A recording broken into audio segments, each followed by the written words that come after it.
Okay, good evening, everybody. I'm going to call our meeting to order. We're going to have a roll call by our city clerk, Kathy Valdez. The record shall reflect that all members are present. Okay, with that, if you'll all rise, we're going to do the Pledge of Allegiance led by Councilmember Franklin this evening. Right.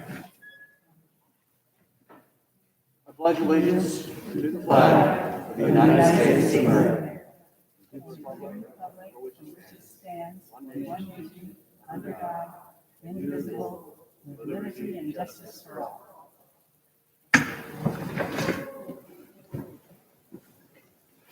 In accordance with the Brown Act, I'd like to announce that as a result of convening simultaneous meetings, the members of the Buena Sanitation District will receive compensation of $147.75 for the district meeting pursuant to Buena Sanitation District Ordinance 2006-1. We're pleased to be back meeting in person and ask that you follow all the COVID-19 safety precautions. Masks must be worn at all times inside the Civic Center. Please socially distance from those not in your household by keeping a seat empty between groups, and do not sit in the rows that have been closed. If we reach capacity, additional seats will be provided in the foyer where the meeting can be viewed and heard on the video screens. I'd like to remind everyone that the Vista Municipal Code requires members of the public to observe order and decorum at the meeting and to conduct themselves in a courteous manner. The ordinance was adopted to allow for public input and to facilitate city business without disruption for the meeting. Applause is appropriate for the items listed under the presentation portion of the agenda only. To speak on an item on the agenda, please fill out a speaker slip with a number of the item that you want to speak on. Speaker slips are available just outside the council chambers, and staff are there to accept the completed slips.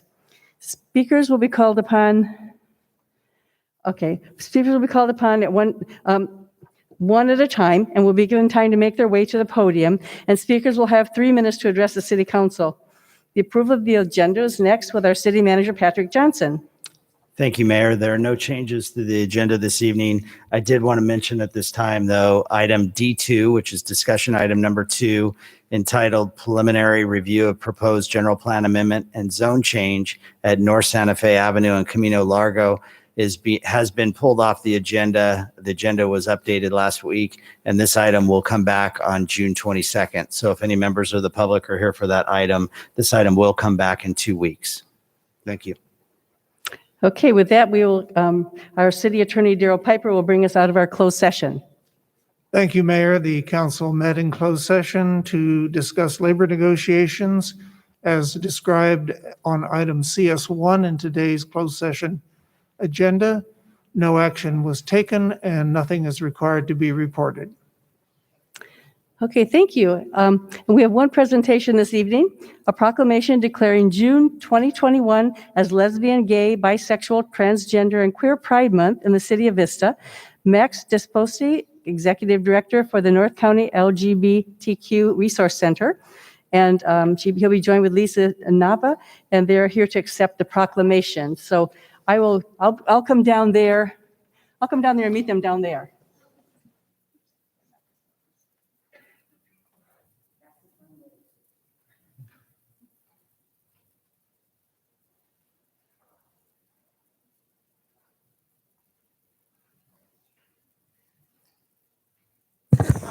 Come on up here.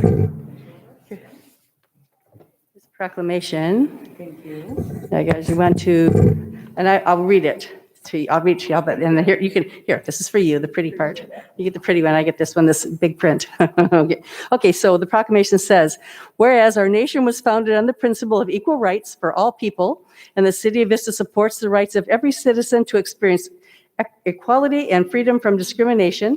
And whereas in June 1969, patrons and supporters of the Stonewall Inn in New York City staged a protest to resist harassment and discriminatory laws and practices against the lesbian, gay, bisexual, transgender, and queer LGBTQ community. The protest 50 years ago marked the beginning of the modern LGBTQ movement. And whereas LGBTQ pride celebrations take place around the world every June to commemorate the beginning of the Stonewall riots, including San Diego LGBTQ Pride, that provides a significant boost to the region's economy with more than 200,000 attendees each year. The North County LGBTQ Resource Center was founded in 2008, along with its North County Pride Pride by the Beach and has been an advocate for equality and inclusiveness while providing valuable support and life-saving services in all the North San Diego County region. Whereas the North County LGBTQ Resource Center founded and has hosted North County Pride events in North County every year since 2007, and this year, Pride by the Beach will be held as a virtual event on Saturday, June the 12th at 2:00 p.m. for the Equity Torch Relay and Show. And Vista has a diverse community that includes people of all ethnicity. Oh my gosh, I'm not going to be able to say that today. Ethnicities. Okay, I got it. Okay, religions and professions, it wouldn't come out. Whereas everyone should be able to live without fear of prejudice, discrimination, violence, and hatred based on race, religion, gender identity, or sexual orientation. And whereas the City Council urges all Vistans to respect and honor our diverse community and to celebrate and build a culture of inclusiveness and acceptance. So now therefore, the mayor and members of the Vista City Council do hereby proclaim June 2021 as Lesbian, Gay, Bisexual, Transgender, and Queer Pride Month in the city of Vista. So congratulations on that, and we'll celebrate with this month. I don't know, do you want to say? Yes, I wanted to say thank you very much, Honorable Mayor, for your words and your proclamation. And thank you, distinguished council members and city staff, for inviting us here tonight. I won't take up a lot of time, but I just wanted to say that a Pride proclamation is really no small act. There are citizens that live and work here every day, Vistans who have their time and energy in our education system, working in our businesses, and being citizens of Vista. And this sends a clear message from the city that you are affirming and accepting to the LGBTQ community, that you realize that they are a huge economic drive for our city and our communities. And I thank each of you for taking the step forward to sign this proclamation, and ask that you join us for our virtual show this year on June 12th. Listen to our messages of the Equity Torch Relay, which Vista represented mental health and joy. You have some great citizens that came out and spoke to that. And we'd love to see you participate in our show. And next year we'll be in person in downtown Oceanside, second Saturday of the month. We appreciate you, and happy Pride Month. Thank you so much.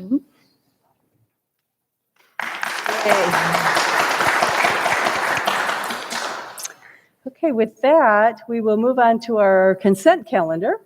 The recommendations on the following consent calendar will be enacted in one motion unless an item is removed from the calendar. Any member of the public may remove an item by submitting a request to speak card to the clerk secretary. Items removed from the consent calendar will be considered immediately following adoption of the calendar. So we have 12 consent items this evening. Do we have any items pulled by the public? We have C12. C12, okay, C12. Okay, C12, and then do we have any items the council wanted to, Councilmember Contreras? Yes, I would like to pull C7, please, with the staff report.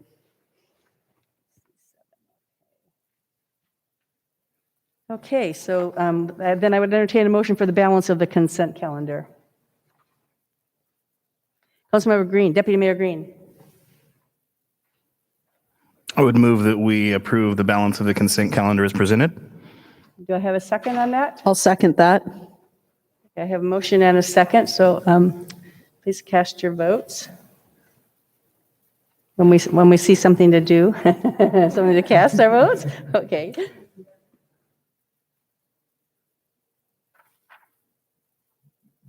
That motion passes unanimously. And that takes us to item C7, fiscal year 2021-22 traffic signal priority list. Would you like a report, Councilmember? Okay.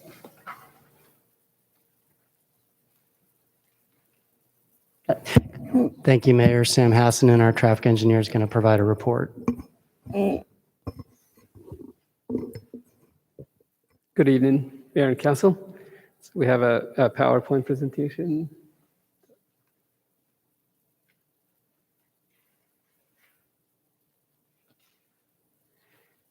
Okay, so that last time we had a traffic signal priority list was in 2018.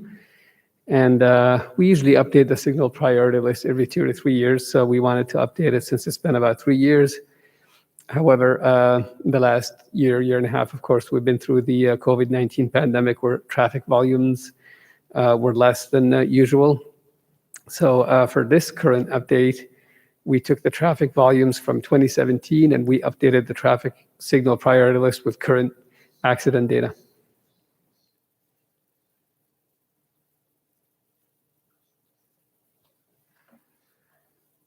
So we took the new accident data and the evaluations from 2017 and we applied it to the City of San Diego's traffic signal priority system, which we've used over the years to rank the intersections for the installation of traffic signals. And the City of San Diego's priority system is a kind of a quantitative approach that accounts for accident history, pedestrian volumes, traffic volumes, as well as the relative traffic volume difference between the main and side streets, as well as the speeds. And then based on all this data, points are assigned for each intersection. And the rankings are developed basically just based on the points that each intersection scores. So for the current update, the top 4 intersections are North Melrose and Ascot, Beaubier and West Nav, Foothill and Oak, and Emerald and Lewis Street / Timothy Place. And the recommendation is for the intersection of Emerald Drive and Lewis Street, Timothy Place to proceed with a traffic signal. And the reasons are the number 1 intersection, North Melrose and Ascot, has the majority of the traffic that comes out of the side street on Ascot turns right. There's also many signals along Melrose, North and South Melrose for that matter. And we don't see it as preferred to add another traffic signal. So the recommendation for a future item would be to prohibit left turns coming out of into and out of Ascot Drive.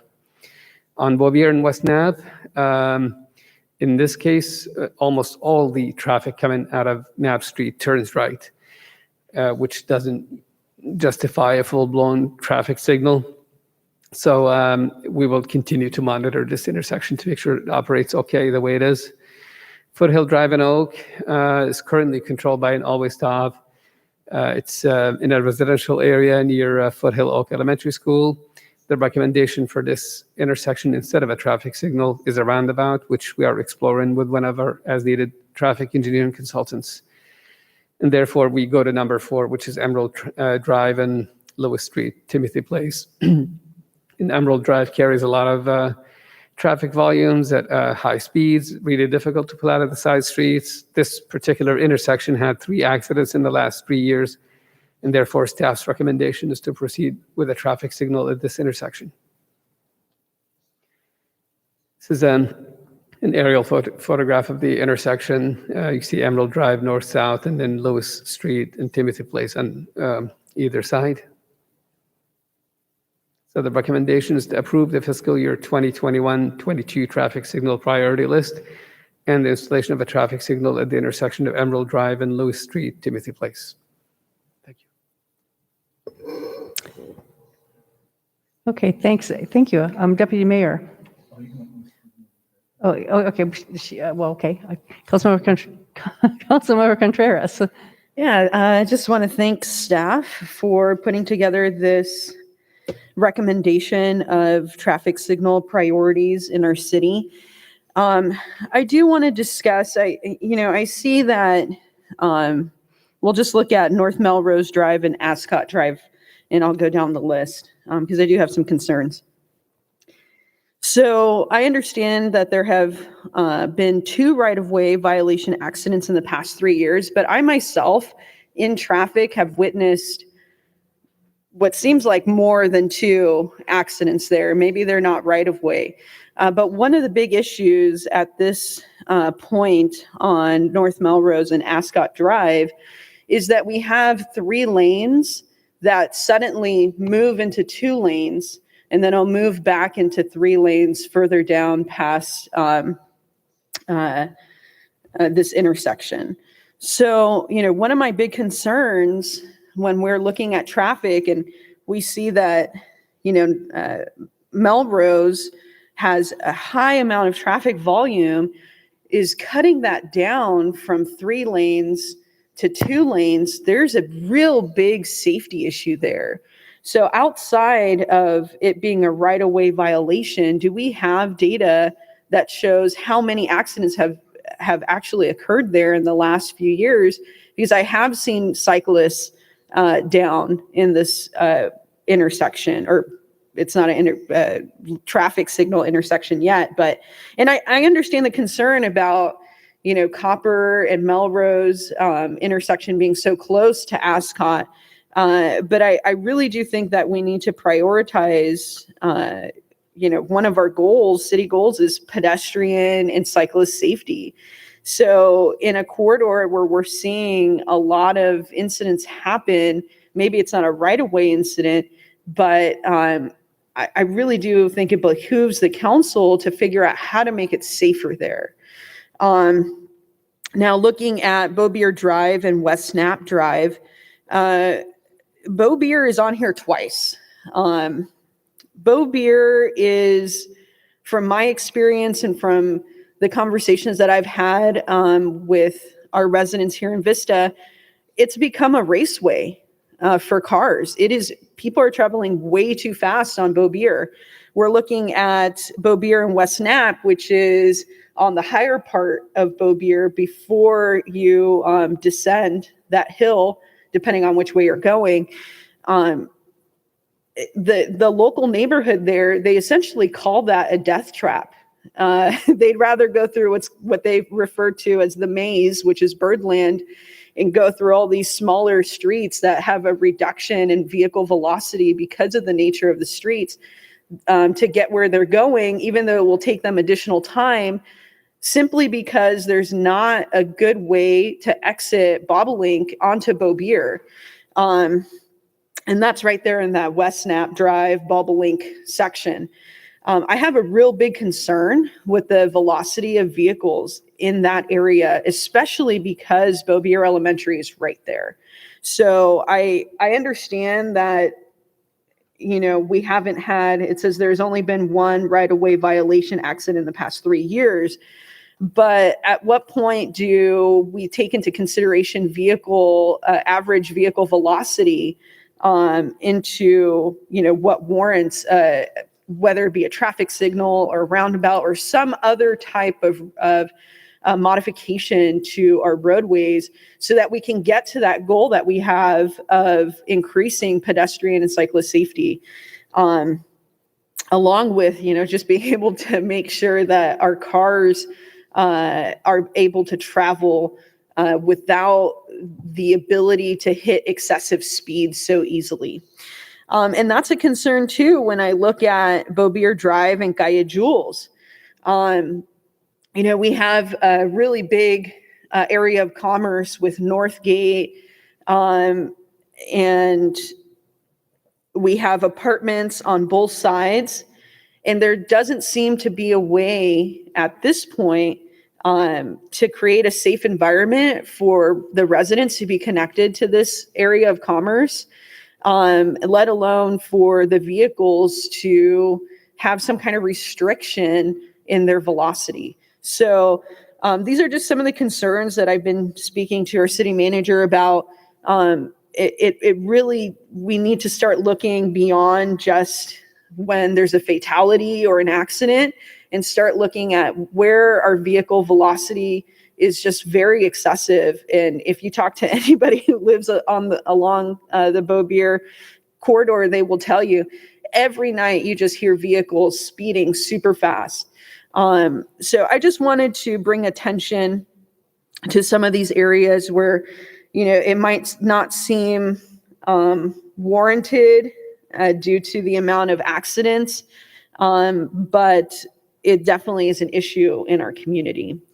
With that, I am very thankful that we are looking at putting a traffic signal at Emerald Drive and Lewis Street. And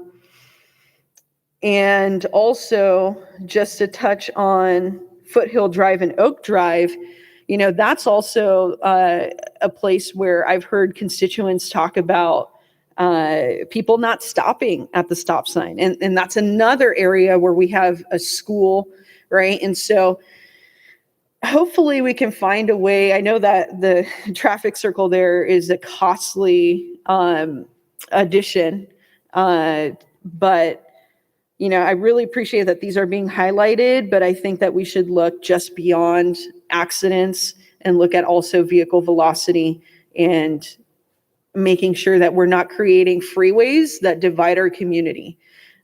So that's all I wanted to say, which was a lot, but I really appreciate staff and the city manager, Patrick, for working on some of these issues that I've brought forward. With that, I don't know if any of my other colleagues have anything to say, but I would make a motion to accept staff's recommendation on this item. Deputy Mayor Green. Awesome. Thank you so much, Councilwoman Contreras. And I want to definitely say that I definitely agree with her on the Bow Beer situation. I love that we have our top 24 most, dangerous intersection, and there's always on our radar, and we're always doing whatever we can to improve it. That intersection there at Foothill and Oak Drive is one I sit at that stop sign every morning when I take my son to school, and I've been sitting there for the past, 12 years when I'm taking my kids to school. So I think that there is a safer way for pedestrians to cross and also a better way to improve traffic flow in that area. So I think that's great.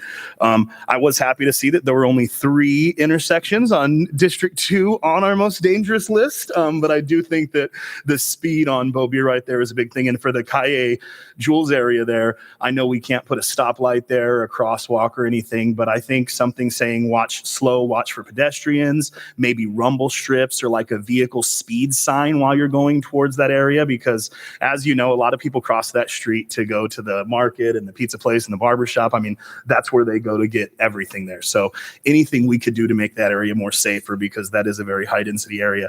I did want to speak to the Melrose traffic flow situation that you spoke with. When I was elected in 2016, we actually Melrose was only a 2-lane road and we moved it to 3 lanes. That area there at the time was underparked, and all of the residents in that Melrose Park condo complex had nowhere to park. So they would have had to walk all the way down to like Olive Elementary School to park and to walk to their residences. What we did though is we said, hey, over the next few years, please work it out, because our traffic study showed that there were spots in there, but the homeowners association has them allocated to different homeowners, and residents and guests can't park in there. So we didn't want to throw our homeowners out to where they had to walk a mile to their house. So that's why we did that funnel. I also hate it. I drive it, and in peak hours, you have people cutting you off to get in there. So I would like staff to look at that complex again and say, hey, have we made any progress on allowing additional parking? People who are parking on the streets, do they have the ability to buy a spot in there, or whatever it takes? Because that is a very dangerous corridor, and it was supposed to be a temporary fix in order to give the homeowners an opportunity to find alternative parking and purchase parking spots. So I hope that it's been 4 years now that they've had time to look into that and find adequate parking. The same thing for the trailer, mobile home park across the street, is that they also park on the road there. So I just want to make sure that we're not making residents walk 2 miles to their house because we want traffic flow to flow better, or, do a study. How many bikes are actually on that road that we're going to take away 200 parking spots or whatever it equals out to? So I do think traffic flow wise and safety wise, it has to be improved, but I do want to make sure that we balance out the residents' concerns when we do that. So that was a big thing. And also, I didn't see exactly what you were doing at Vale Terrace and Williamson Street. Is there something in particular? You putting a stop sign there? You doing a roundabout there? Or is that just information on that particular intersection? It's number 18 on your list here. Vale Terrace Drive has a sort of a master plan that we've come up with through the Rancho Minerva Safe Routes to School study that we've done with the community and a consultant last year. And we applied for the active transportation program for a grant to pretty much transform that entire stretch of Vale Terrace Drive.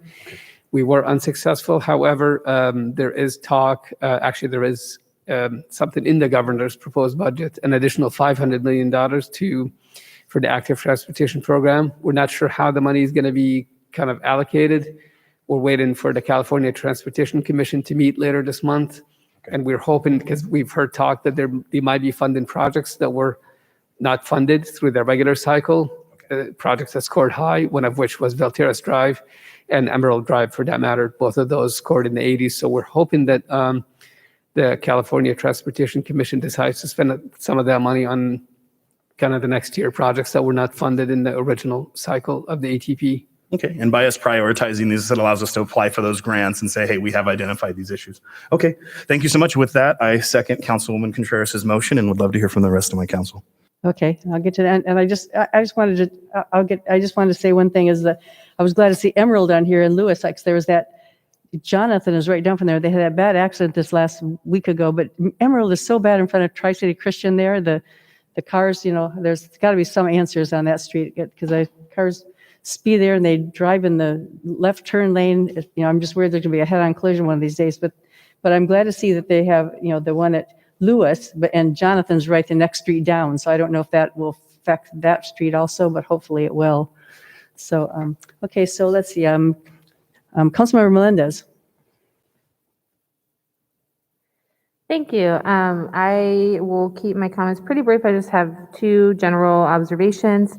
The first one is maybe not necessarily related to this traffic signal priority list, but just more generally, what can we be doing more in regards to enforcement for some of the traffic violations that are occurring? So, I know that most of these studies are surrounding accidents, but in terms of preventative measures and in terms of just better safety in general, I know that there's really close calls that are occurring all the time.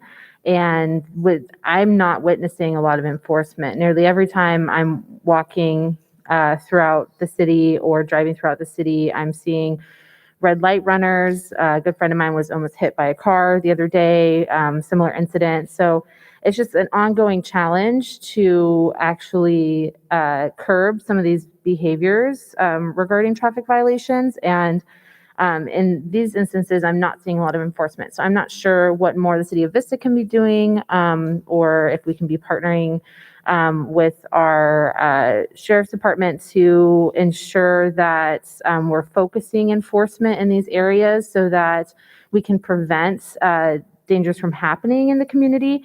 But that was one of my observations. It's just, it might not be an accident occurring, but really close calls, right, that are just seconds away, right, luck away from being a really bad incident. And I'm wondering if there's a better effort that we can have towards enforcement. And then also, in terms of preventative measures, I'd like to look at interventions regarding street calming or traffic calming along streets that are leading to some of these intersections, and particularly around Olive. So I think that there's a lot of opportunity for traffic calming around Olive. I think Councilmember Contreras used the term freeway in a reasonable sense, right? That essentially without traffic calming measures, cars on some of these streets will behave as if they are on a unbridled highway. So I would like to see how trees, how speed cushions, how mid-block crossings could provide the traffic calming that would reduce the risks at some of these intersections, whereas, a lot of the interventions we're looking at are at the actual intersections themselves. I think that there's opportunities to look at traffic calming interventions at the streets leading up to those intersections. So those are my comments, and I am, supportive of taking staff's recommendations. Councilmember Melendez, maybe Mr. Hassanen can respond to the question of enforcement and just give us a glimpse of how traffic enforcement and sheriff's traffic division from the city and the sheriff's traffic enforcement work together to prioritize areas. Yeah, and we're in communication with them, and actually up until the pandemic, we had a monthly meeting with the traffic deputies and the traffic sergeant. But now we're in touch, email, phone calls. So we definitely always exchange information about areas that we think are a priority, also what they think is a priority. And the focus, like you said, it would be good, obviously, to have kind of the preventative measures or deterrent.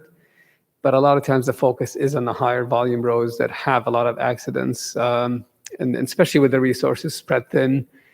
But also, complaint driven. We do get a lot of requests in local residential streets where the deputies will go out for a couple of hours here and there. So they kind of, try to spread the resources as they can. And Okay, I'll I'd say definitely to that- encourage any residents that speak to me about these concerns to encourage them to, report to the city so the city can take action accordingly. And the Thank you. Sheriff's Traffic Division does have a complete listing of where not only accidents are, but speeding enforcement, and they rotate throughout the city to make sure that there's a presence in those areas. Councilmember Franklin. I just wanted to agree with Councilwoman Contreras about Beaubier. I think we need more enforcement and we need to look at ways to calm traffic there. And I want to agree with Deputy Mayor Green with regard to the Melrose condo parking. I think the reality there is there's never going to be a solution to that until we force them to find one. And, I think it's obvious they have the parking spaces. They just need to reallocate them differently. And I think necessity would be the mother of invention there. And, traffic and improving traffic flow being one of our highest goals as a city. And when we survey the public, the thing that they say they want more than anything, I think we should really look at that in the near term. And then as far as the signal and priority list, there's some on here that I think we should just strike, like Thibodeau Road and Chaparral Drive are two of the smallest little neighborhood streets. And there may have been a fender bender there, but it's 25 miles an hour. That is no place for a traffic signal. There might be some of these we want to drop off just because it would make more clear where the priorities to put a signal really are. So those are my thoughts. And do we need a motion to approve item C7? We have a motion and a second, actually. Very good. Thank you. If I may, I was going to, since Beaubier Drive came up, obviously several times, and it is one of the kind of the streets that has been on our radar, and I've recognized as a street that has problems. So we're actually in the works on a concept right now for a couple of the segments of Beaubier Drive outside of the existing traffic signals. It kind of is sort of split, like we have traffic signals in a row that control speed and give the side streets a chance to come out. Then you have the stretch around Caillou Jules on the east in the western segment near Bobolink and Dorsey Way and Marabou. So the concept we're looking at and we'll be bringing to the city council is reducing actually from 4 lanes to 2 lanes just along those stretches and doing traffic circles at all the uncontrolled intersections that don't have the traffic signals because of the history of the accidents and pedestrians not able to cross and the very, very high speeds. So this is a concept that we're working on right now. And this is kind of in lieu of the traffic signals that really traffic signals might provide a spot treatment at just one intersection rather than just kind of looking at the whole stretch. Okay, thank you. Seeing no further comments, I would ask for to cast your votes.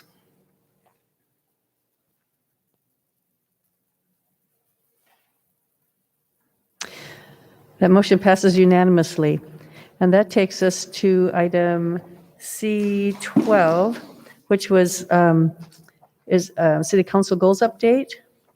And Mayor, I would ask, does the City Council, this item was pulled by the public for specific issues, does the council require a presentation on the whole item, or would you like to hear from the speakers? A presentation? The speakers? Okay, of the speakers. Okay, we'll do the speakers first then. Okay. So our first speaker is Jeannie Wilson.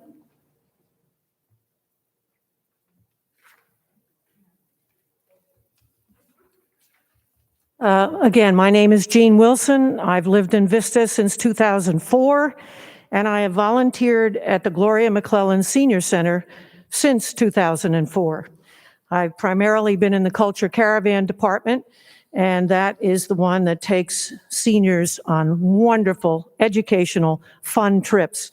And I counted all the trips that I've been on with these seniors, and it came to 433. And I just love the seniors. I think they need to do these kinds of things, these enrichment activities. And I was wondering, how do I start? And first of all, I have to say it's good to see you all in person. That's one way. Number two, there was an article in the Union Tribune just last week, June 2nd, and I said, this is how I start. The title is "A Crisis Looms for Isolated People." Far too many of San Diego's diverse, vibrant older adults are declining mentally and physically because they are homebound and isolated. The situation was reaching crisis levels even before the COVID-19 pandemic and ensuing stay-at-home orders.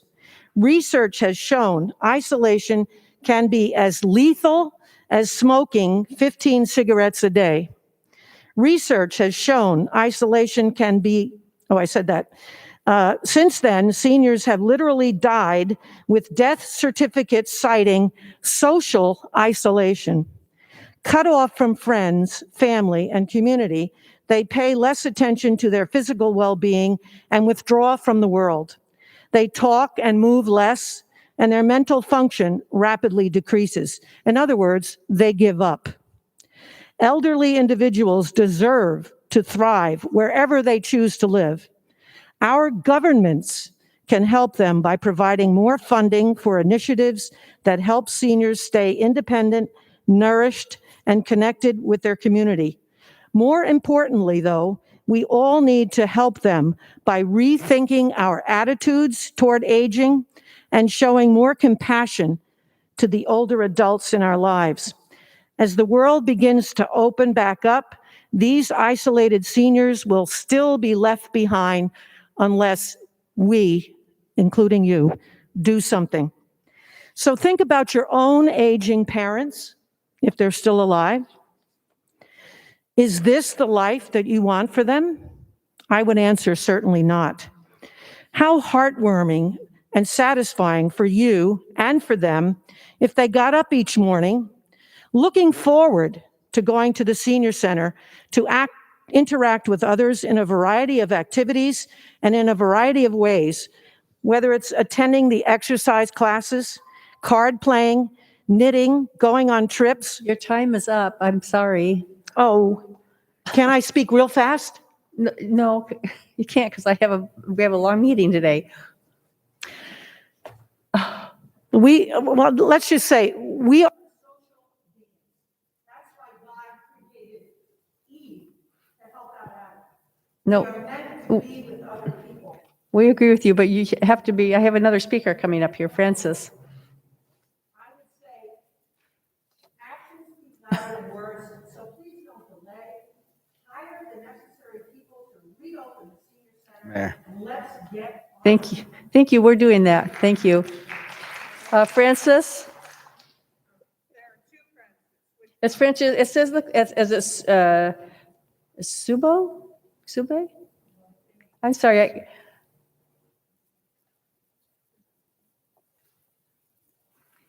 You can tell me if I didn't get your name right. Oh, Suboy. Suboy? Okay. I hope I don't stumble over this because they wanted me to change my presentation at the last minute, and it never is very good to do that. But anyway, thank you very much for letting us represent this Gloria McClellan Senior Center. And we have a few supporters here, friends of the Senior Center, and we'd like to present our views. Okay. To us, the Senior Center is much more than a city facility. It is an integral part of our seniors' lives.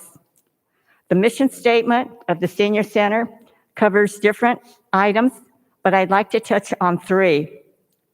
The center contributes to our seniors' good mental health. And so I'd like to see some support of those who believe that the center does contribute to our good mental health for our seniors. They definitely should, yes. Yes, the answer is yes. Number 2, the center offers emotional support for our seniors. They should, yes. Okay. Number 2, got a We need unanimous to have vote order. so far. We need to have order in the council chambers, please. You're talking to us up here. Hello. Oh, You're speaking to us, but you're speaking to us up here. okay. And the now- audience needs to be quiet, please. Okay, and so anyway, the third item that I'd like to take from the mission statement is the center contributes to the physical well-being of our seniors. Okay, the answer is yes in all 3 cases. So after being closed for a year and a quarter, the seniors assumed that the center would open June 15th. We found out that that's not the case. For a year and a quarter of isolation, not seeing family, friends, and neighbors.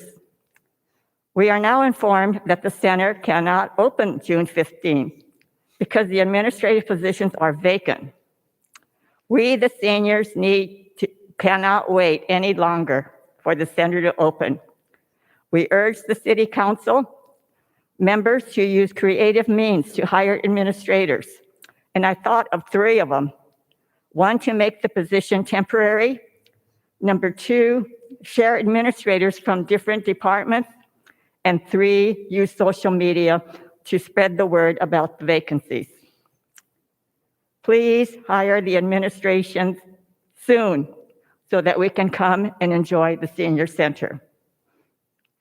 Number 2, silent seniors need support from our city council members to open the senior center for the following reasons. Your time is up, ma'am. Okay. Well, okay. That was very short, and it wasn't very bad at all, but thank you very much for your time. I wish I could have presented a little bit more facts. Okay, thank you. Mayor, if I could comment. Yes, please. Just on the commentary from the 2 speakers. We are actively trying to get the senior center open. We did not have a date in mind for the future until the governor announced that the senior center or the economy would open on June 15th. And that was at the end of April. So approximately 6 weeks, 5-6 weeks ago.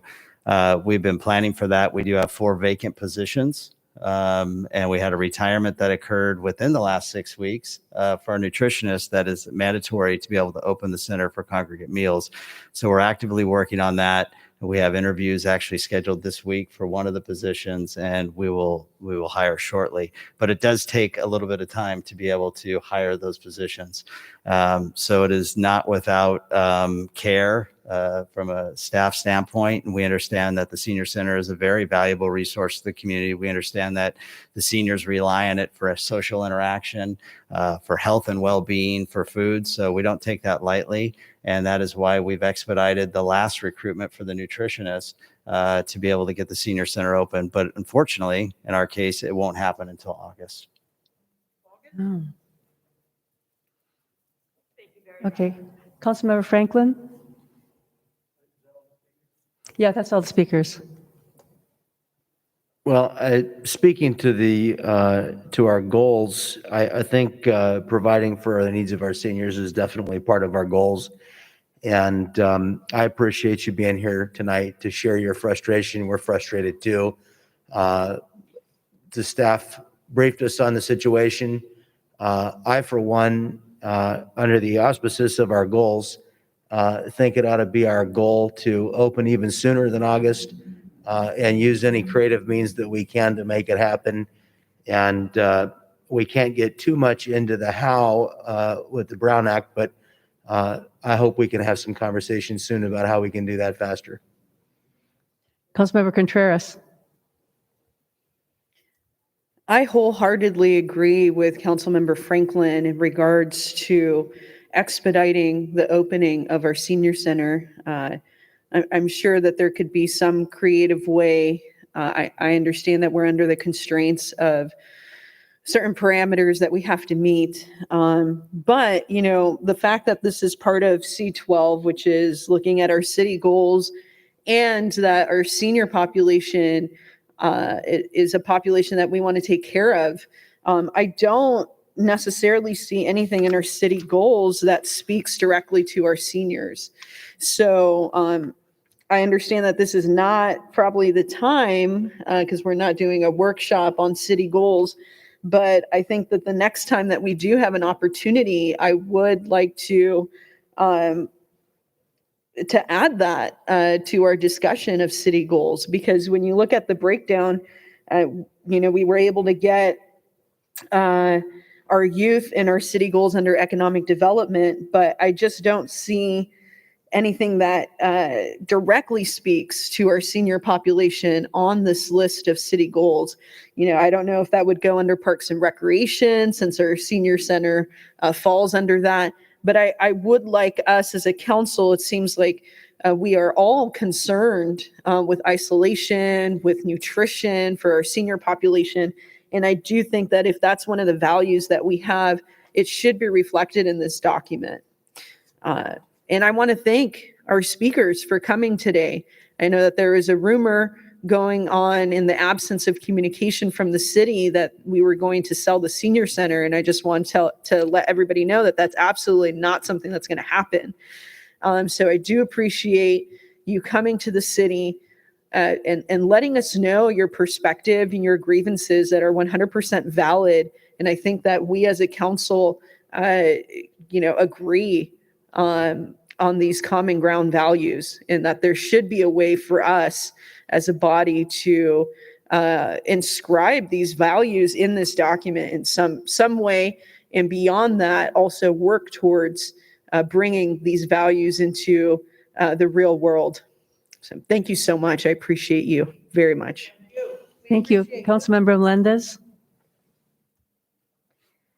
Thank you, Madam Mayor. And thank you, yes, to all the speakers who came and shared your concerns. I am hugely supportive of expediting the process to hire the necessary administrative personnel to allow the senior center to open, whatever means are necessary. And I believe it's essential to open before August, in particular because the senior center is a cool zone in our community and it is already getting really hot. So I think that if there's any way that we can expedite this process, I'm not sure if somebody were to be hired tomorrow, would it be a matter of training that would, onboarding that would create a delay, right? What would exactly the delays entail for hiring someone, and what would the delays entail for opening the senior center in general? We definitely want to make sure that we have all the necessary people hired in order to safely open the senior center. But there is also a safety concern about the heat of the summer, right? The month of July and maybe partially of August, that we would be lacking that resource in the community, not only for our seniors, but for other residents, right, and cool zones throughout the city. So I think that that's my takeaway from these concerns. Of course, a really essential social, community-based resource, but health and safety, number one. And I know that a lot of folks in our community don't have access to air in their homes, or might have challenges with cooling their homes. And so being able to go to the senior center is a really important resource for them. And I don't want to have any kind of risk. I know that it was already hard enough last year. And if there's any way, right, if the risk of COVID is eliminated in this instance, then I would like to see us open the senior center as soon as possible. Thank you. Deputy Mayor Green. Ooh, am I on? I am on. All right. First of all, Jean, Francis, thank you guys so much for speaking. I couldn't sit here and look at Gracie without telling her, hey, Gracie, how you doing? I can't wait to be back at the senior center dancing with you. I've been working on my salsa game, so I'm super excited about it. I do also agree with my council members as far as getting it open as soon as possible. I understand needing the nutritionist, and I think that's the biggest thing, as far as from a food standpoint, that you have to have a licensed nutritionist. But I do agree with you. We can make it a cool zone. It could be a meeting place. There doesn't necessarily need to be food involved. If there's some type of meeting thing that we could do with our current administration to get them in there sooner, especially during the hot months, for some type of congregating that doesn't involve food or a need for a nutritionist, that would be cool. I always speak about the senior center under our Parks and Recreation, because as a kid growing up in Vista, I've always seen you guys every time I go to the park at your, senior center. But I definitely agree that I think ensuring not only adequate, but exceptional senior services and access to senior services throughout our community should be something added to our, Parks and Recreation goal portion of our goals. So as far as these goals go, I think that we have Parks and Recreation on here. The next workshop, we can add addendums to it. But I I definitely think that, you know, the seniors showing up tonight and telling us what you want is going to make something happen. You know, I mean, we'll do it as quick as we can. We've spoke with the city manager and know he's working on it as well. And I hear we have great candidates for you. So whoever that new director is going to be awesome, and we're all going to be dancing soon enough. So with that said, I would recommend that we approve item C12 as presented.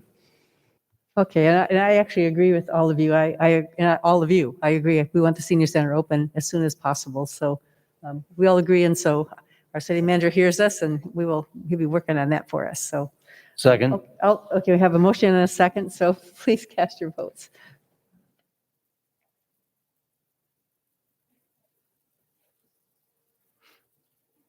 That motion passes unanimously. And that takes us to our public hearings. We have 7 public hearings this evening. Our first public hearing is regarding the fiscal years 21-22 and 22-23 operating budget. Council, do you want to report? Or would you just want to make a motion? Mayor, there is one speaker. We have one speaker on this? Okay, maybe we'll take the speaker then first. Okay, Sonia Hollingsworth? Mayor, might add, was the public hearing open? I just want to make sure the public hearing was open. Oh, Okay. yes, public hearing is open, yes. Thank you. Sorry. Thank you for your time. All this talk about the senior center not being able to open because of issues, no staff. City council, mayor had been advised years back of the toxic environment at the senior center.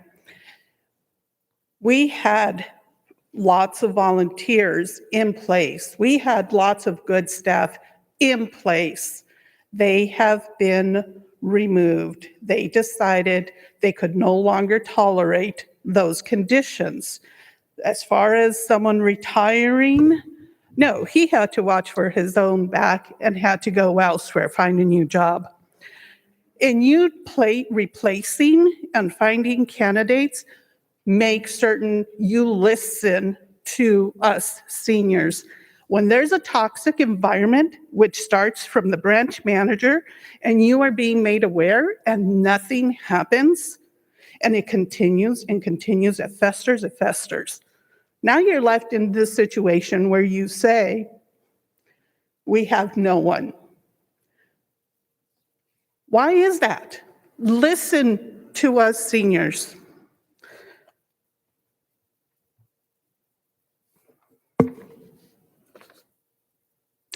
A lot of volunteer seniors were there. They knew. They would come back in a flash if we asked them. So to say that there's no one that might be available, wrong. There's lots of seniors who would volunteer in a flash and want this gathering place, even if it doesn't have a nutritional program. I really strongly recommend you look into your own souls and pay attention to when toxic individuals are hired and you're being made aware and nothing is done. I am angry. I don't need to be there, but I am there.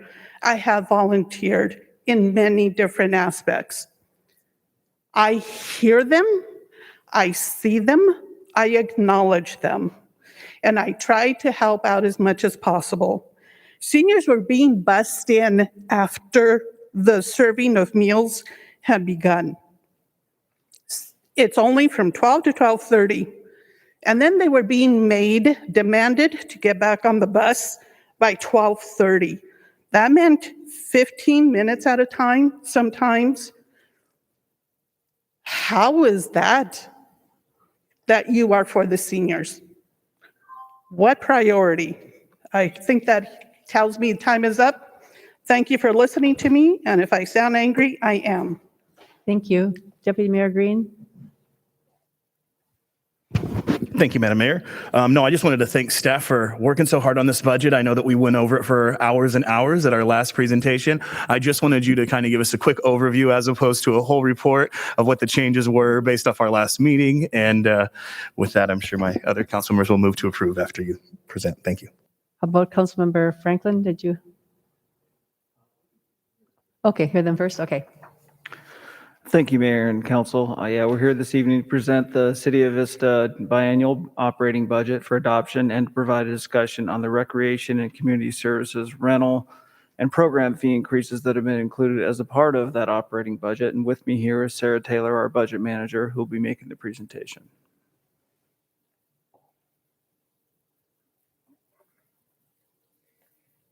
As noted, this is the third time we're bringing the operating budget to council. The April 13th meeting, we took council's direction from that overview and incorporated it into the draft budget document that was presented just 2 weeks ago.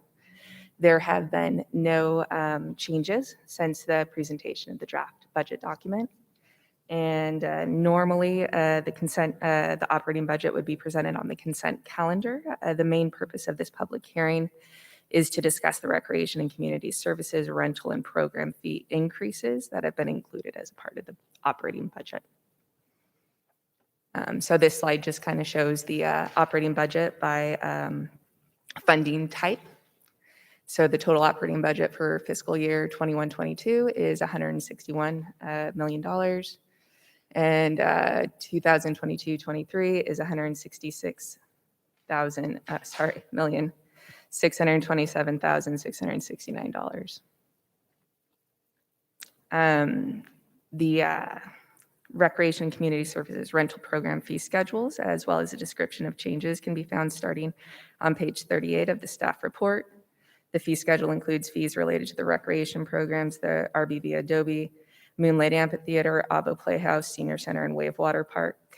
Staff annually reviews the fees to enable the city to continue providing the community with valuable services through the Recreation and Community Services Department. And there have not been any fee increases since January 1st, 2020. The Recreation and Community Services programs continue to be impacted as a result of increasing the minimum wage, as the city employs almost 500 temporary and seasonal employees during the year to support the various programs. An increase for some fees is required to keep programs within the subsidy levels set by the City Council, and a majority of the fee increases being presented are for the cultural arts and Wave Water Park programs. So effective June 9th, 2021, some fee increases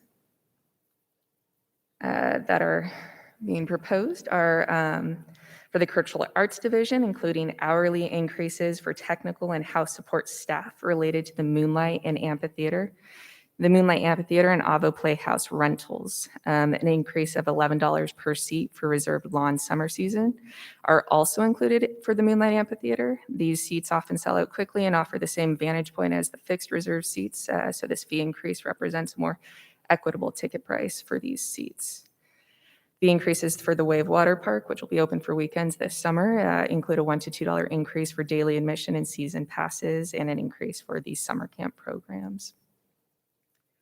Also included in the budget are some fee increases effective January 1st, 2022, and these include daily and hourly rental increases for the Rancho Buena Vista Adobe and $2 across the board increases for the Moonlight Amphitheater. Increases also include a $1 increase for admission to the Wave Water Park, as well as private party rental increases for the Wave. There are no increases included at this time for recreation and senior services programs, as we try to bring those programs back to pre-COVID-19 levels. And this concludes the presentation, and staff is available for any questions. Okay, thank you. Councilmember Franklin. We continue to maintain our City of Vista resident discount at the Wave and the Moonlight, don't we?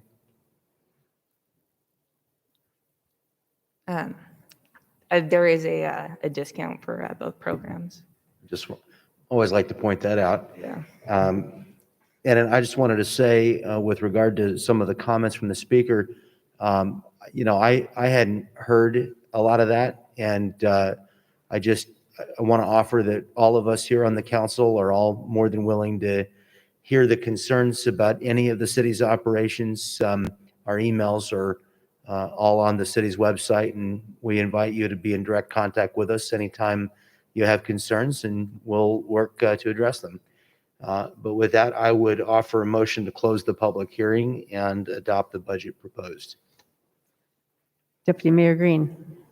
Thank you so much. I also just wanted to clarify as far as senior services, it's just the rental fee on the senior center. There's no actual increase in fees to senior services from that aspect. So with that, I will second the motion. You made the motion. I thought you made it originally and then he seconded it. You didn't make it? Okay, got it. Sorry. That's be I was on the last thing. Okay. So with that, seeing no other council member comments, I'll please cast your votes.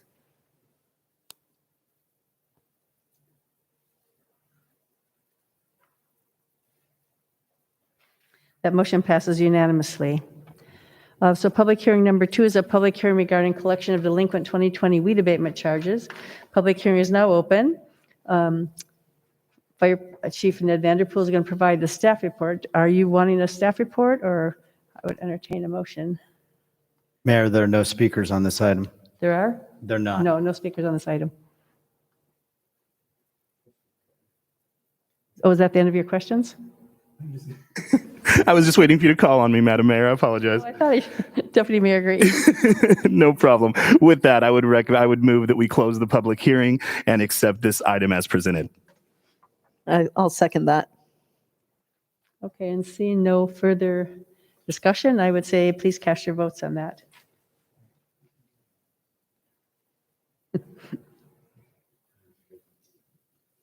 That motion passes unanimously. That takes us to public hearing number 3. This public hearing is regarding the levy of delinquent mandatory trash charges for fiscal year 2021. Public hearing is now open. Do you have any speakers on this? No speakers on this item. Finance Director Mark Sylvia will introduce the item. Do you want to report on this, or I would entertain a motion? Deputy Mayor Green? Yes, ma'am. I don't need a motion on this. I do just want to clarify that we have all these public hearings because it's the end of our fiscal year. The fiscal year runs from July 1st through June 30th. So these are more housekeeping issues more than anything. We reviewed all the delinquent reports and all the reports presented to us. So it is our obligation as a council to have a public hearing. It's more of a housekeeping item. Obviously, there's not a bunch of public speakers. So with that said, once again, I would move that we close the public hearing and accept staff's recommendation as presented. Second. I have a motion and a second, and seeing no further discussion, please cast your votes.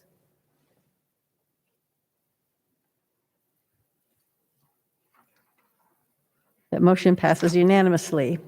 That takes us to public hearing number 4.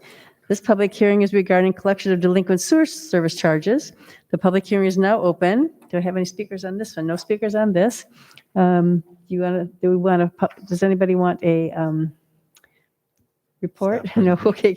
Councilmember Franklin? Madam Mayor, I move that we close the public hearing and accept the assignments suggested by staff here. Adopt the resolution. Okay. Have a motion and a second. So seeing no further discussion, please cast your votes.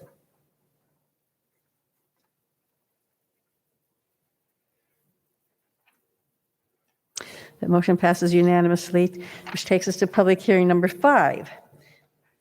Public hearing, I have a speaker on this one. So this public hearing is regarding the levy of delinquent fiscal year 2020-21 property-related administrative citation charges. This public hearing is now open. I don't know, I have one speaker on this. Do you want to report or hear the speaker? Hear from the speaker? Let's hear the speaker. So Roland Allen, please.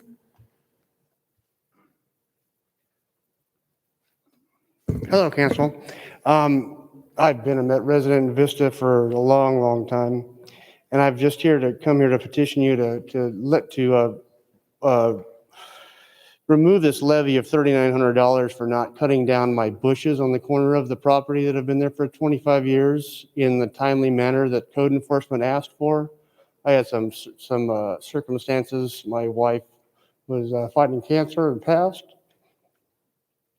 But the bushes have been removed, and I'd appreciate your consideration on this matter. Thank you. Thank you, sir. Do you want a report on this item? Councilmember Franklin. Yeah, do we have information with regard to Mr. Allen's request from staff? Sure. The case that Mr. Allen's referring to is vegetation and trees that blocked access on West Los Angeles Drive that abuts Swallow. And so the entire corner area along the property strip that Mr. Allen owns was blocked to pedestrian ADA access. So code enforcement in June of 2019 provided Mr. Allen an NOV regarding the blockage of the trees.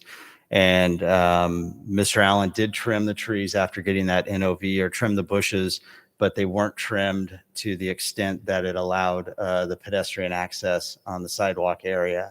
And so code enforcement, along with traffic division for site considerations, approached Mr. Allen once again in early September of that year and let him know that the vegetation was trimmed, and we appreciate that, but it needed to be trimmed further. And so they gave him an extension on that NOV, and 30 days went by, and in October of that year, he was given his first citation, which was approximately $125. And then each month thereafter, the citation fees increased, as it shows on the citation itself. It goes from $125 to $250 to $500 and to $1,000. And so citations occurred all the way through February of 2020. And that is where the citations stopped. Do we have a process for citizens to appeal? We do. Yeah. So on the citation form, you can file an appeal with code enforcement within, I think, 30 days of receiving your citation if you disagree with the validity of it. Okay. And is Mr. Allen past his appeals window? That is correct. It was February of 2020 was the last citation. Okay. But there is instructions on the back of the citation on his right to appeal within 30 calendar days. You know, I wonder if 30 days is enough if we've got people who are dealing with hardships. That really is, if you're going through something tough like that, that might not be enough time.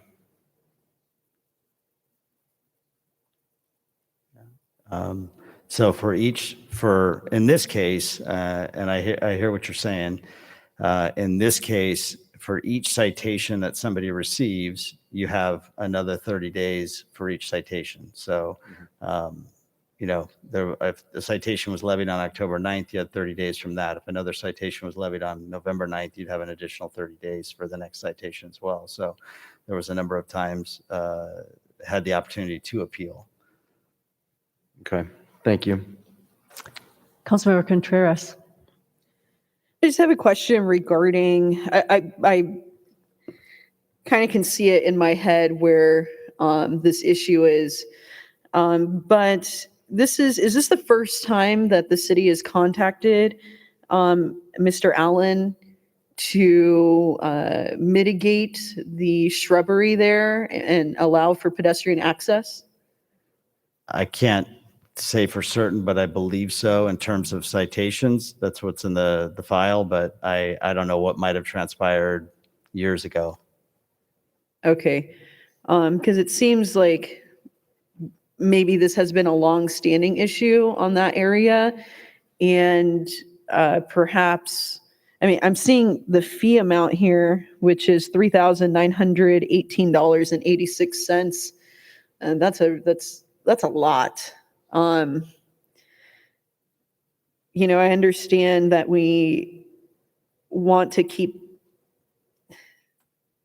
strict parameters on appeals and ensuring that our pedestrian access is not limited by trees and whatever kind of landscaping.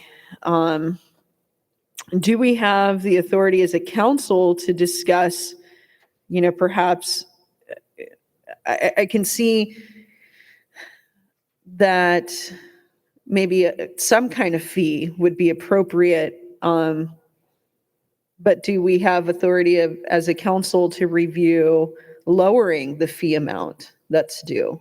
I don't know if that's something where there would be a consensus, but is that something that we have the authority to do?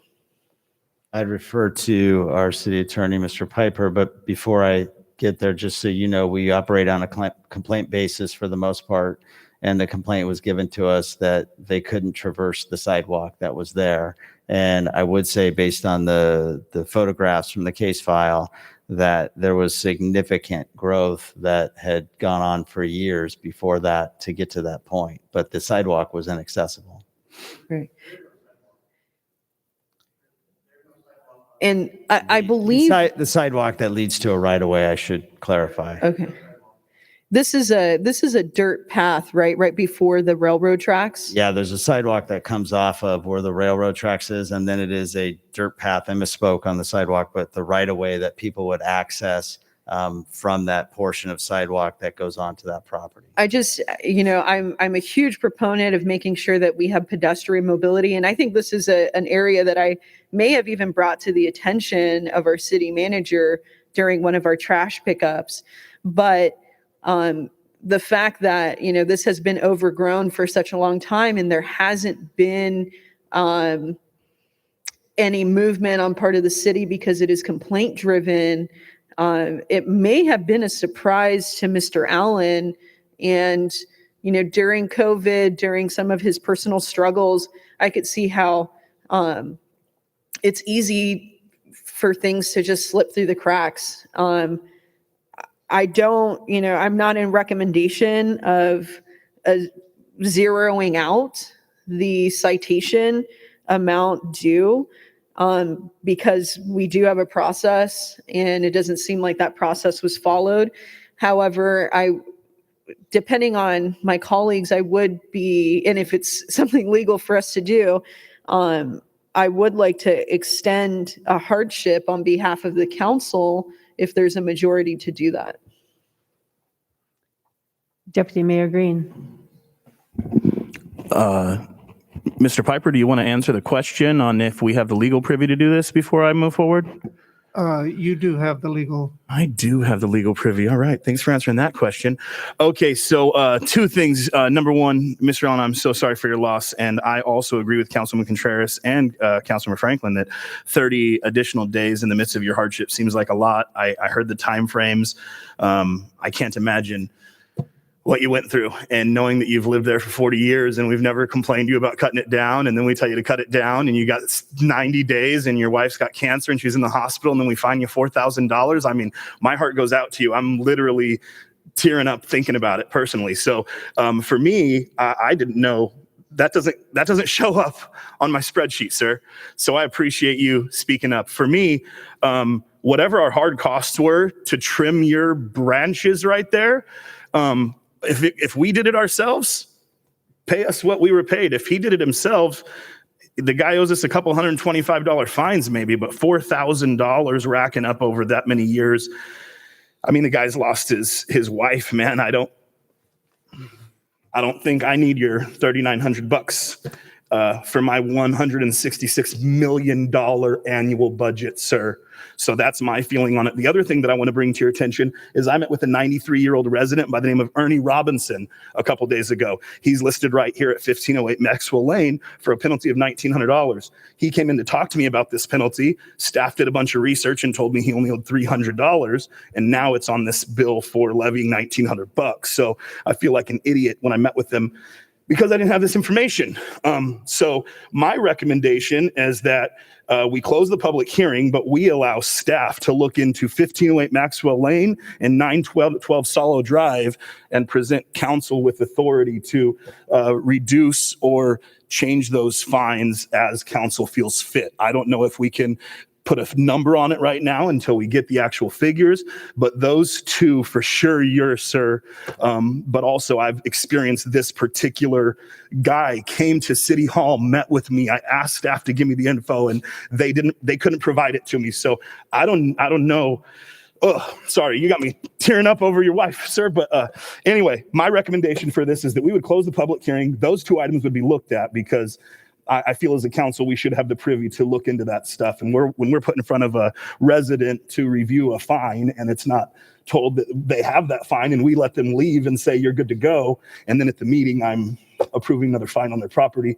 I'm not okay with that one either. So there's two items on this list that I think that we should definitely not approve at this meeting. So my recommendation and my motion is that we approve the delinquent related administrative citation list. However, item number 9321 and item number 9282 be removed from this roll until a council can come to a consensus on an acceptable fee.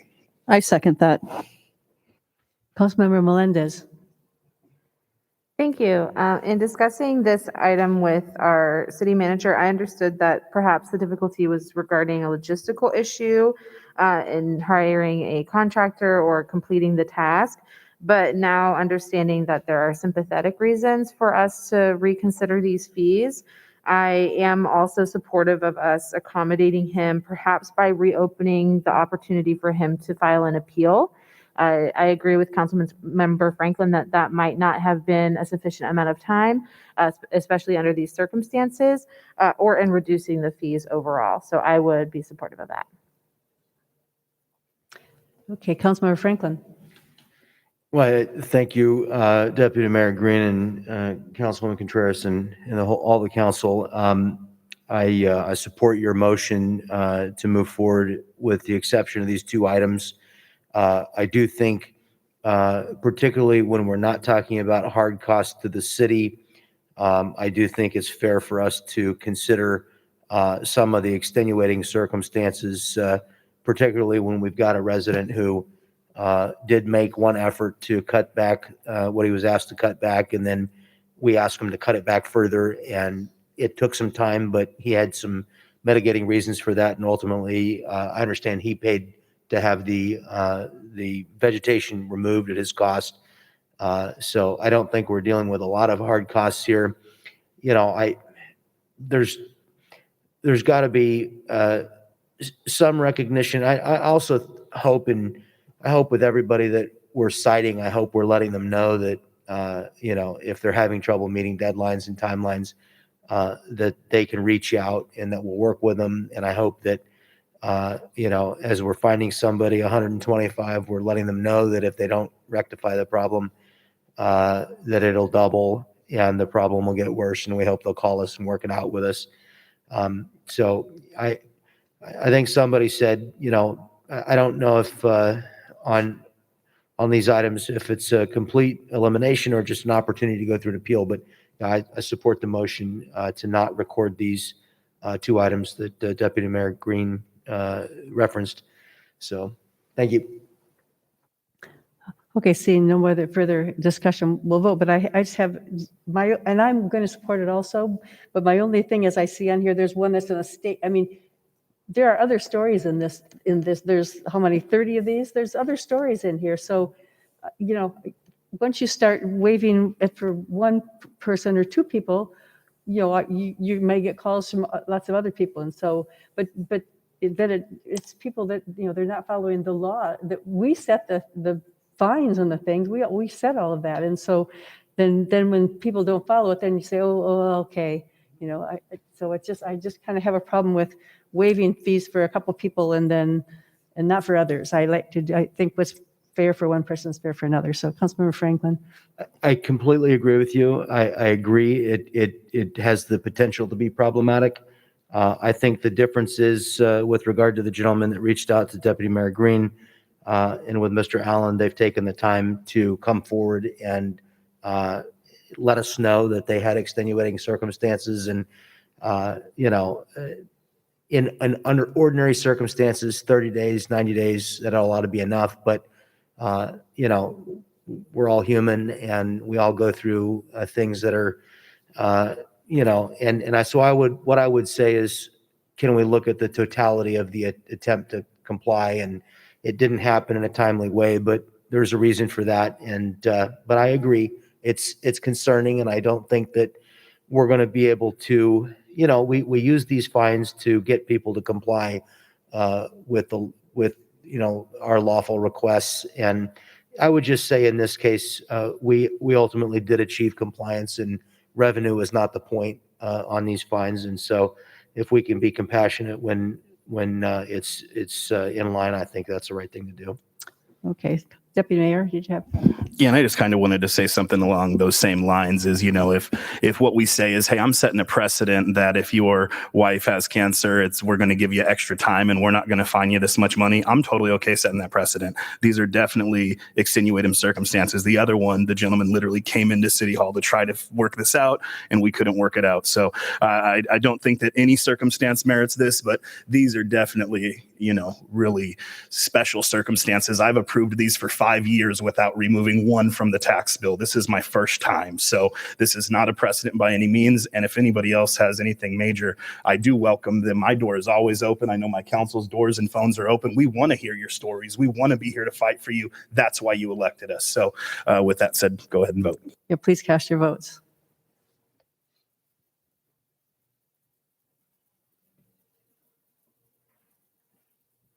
That motion passes unanimously. And that takes us to public hearing number 6. This is public hearings regarding the levy of assessments for fiscal year 21-22. This public hearing is now open. Do we have any speakers on this one? No speakers on this one. Okay, so we don't have any speakers. Do you want to have a report? Or if that, I'd entertain a motion. Councilmember Franklin. I'd make a motion that we close the public hearing and adopt the resolution proposed by staff. Okay, do I have a second? I'll second. Okay, please cast your votes.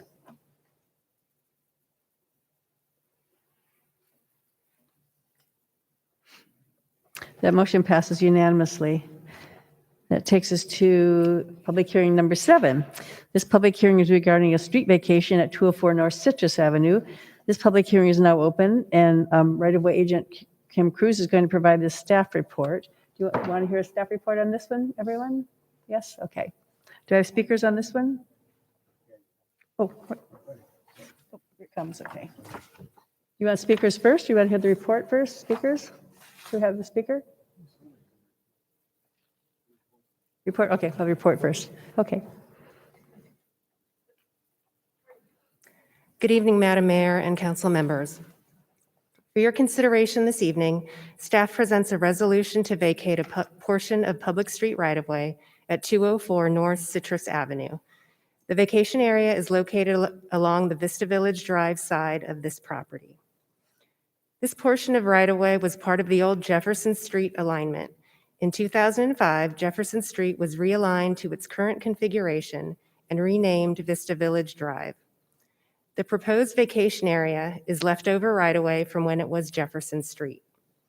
Upon vacation, the street purpose will be relinquished and a public utility easement will remain to cover existing utilities. This concludes the staff presentation. Staff, as well as the owner's representative, are available to answer any questions you may have. Okay, thank you. Councilmember Contreras? Do we have a speaker on this? It says only if needed. This applicant, only if needed. Okay. In reviewing this item, I want to bring an idea to the council, to my colleagues. This is a significant amount of property. We're looking at 2,100 square feet. We also have gone forward with urbanizing and increasing density on this in this particular area. And we do have a goal for more tree canopy, for more parks. And this, to me, seems like it is an appropriate area to have a small little rest stop with some benches. I understand that there, has been a fee paid to the city in the amount of $3,327.71. I, for one, would be more than happy to return the fee of $3,327.71 and for our staff to look at making this a nice little rest area for the public. This is not only adjacent to a lot of density, but it is on a heavily used corridor for pedestrians. Usually when we vacate an area, it's a lot smaller than this. This is just a really large area, and I think it would better suit the public for us to have a small little tree canopy, park, biodiversity hotspot, whatever you want to call it. It's a perfect location for that. So I want to see what my colleagues have to say, but that's a recommendation that I would make. I'm actually glad you said that, because I think would be a great idea to put a little parkette there. It's kind of a big lot and some tree canopy there and some benches. And I also would agree with you that to refund the fees to them. But I think rather than see something be built there, I think we need some little places like that. So I would agree with you. Okay, Deputy Mayor Green. Thank you, Madam Mayor, and thank you, Councilwoman Contreras. I actually had a note there that this is a critical corner in our downtown, and I don't just want to give it away. So land is a commodity, man, and we're not getting any more of it. And if we gave this away, we would never get it back, obviously. And I think that you're absolutely correct. I mean, this is a very highly traveled area. I know there's probably been time and money spent on this, and I think it's it's a bummer for the property owner, but I would definitely support refunding their $33.27 as far as fees. I think it said $3,327 that they paid. One of two things. I mean, I don't know what they're planning on doing with it. So I know that the representative of the owner is here. They can tell us what their plan is to do with it. Maybe their plan is to let us keep the corner as a sitting area for passerbys. I don't know. But no, I definitely don't just want to give this away. This was the one public hearing. When I looked at it, I thought, man, I've been hanging out, driving around or walking up and down that road since I was, about 6 years old. So the fact that we own land there, I definitely think it's a commodity for the community. I don't know what we want to do with it, but I think just signing it over for additional development for a $3,300 fee does not behoove the community personally. So I would definitely support not approving this staff recommendation. Sorry, staff, but I think that our downtown's popping. It's only going to get better. It's only going to get more vibrant.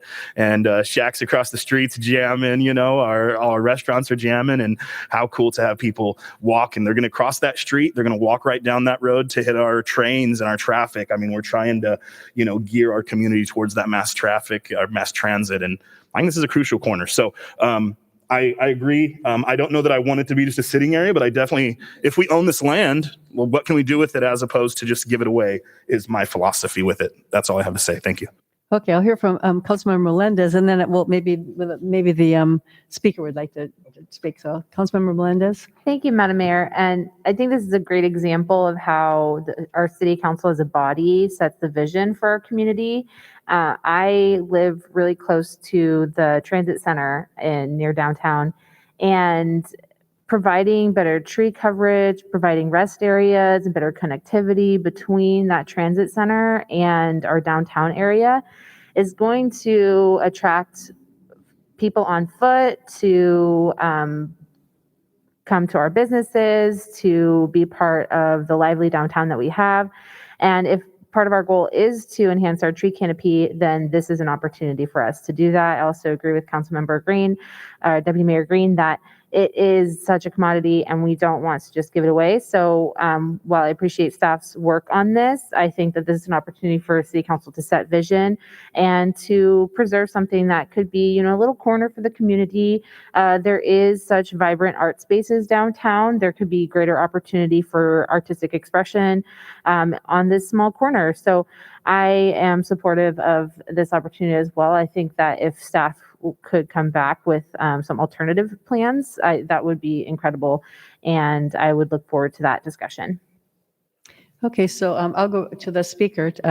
Mr. Nugent, did you want to speak? Is he out there, son?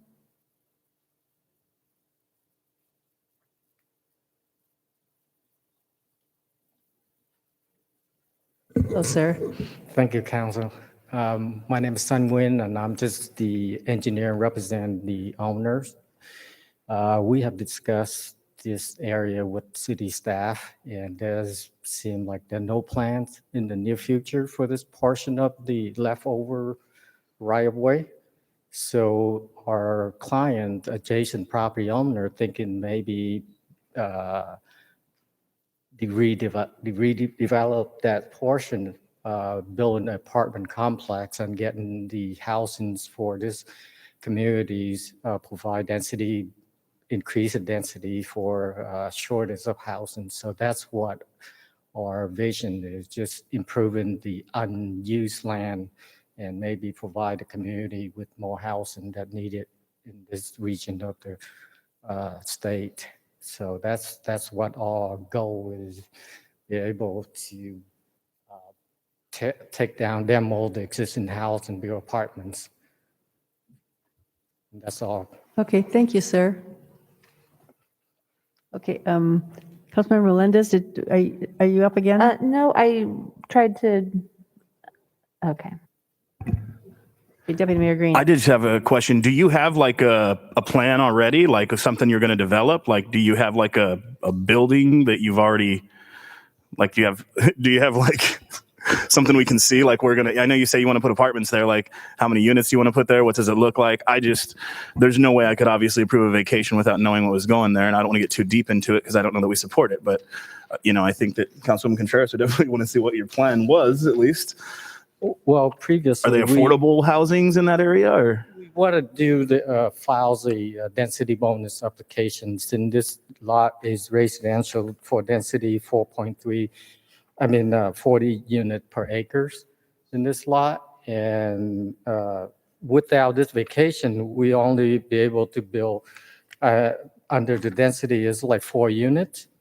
But if we can get these areas, we definitely would be increased maybe 25% out of that density. So it's a difference of you could build 5 units instead of 4 units, basically. I mean, that's 25%, quick math. With the 4 units, we still unable to achieve because there's not enough parkings for those units. So we're thinking using this area for the parking instead of buildings.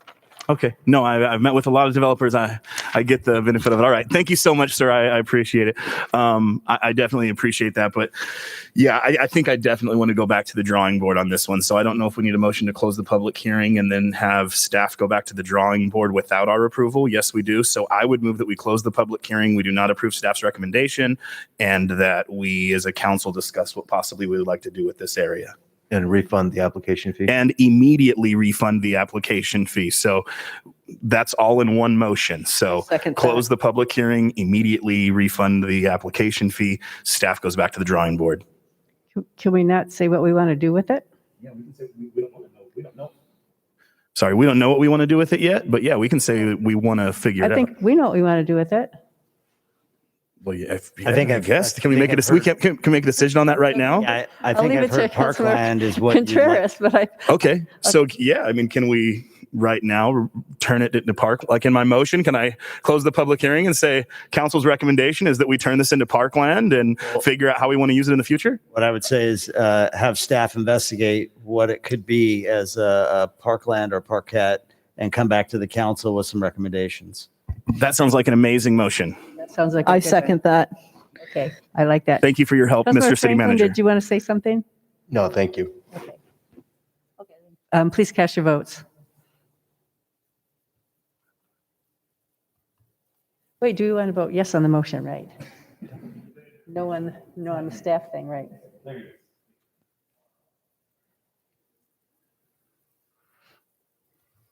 Okay, that motion passes unanimously.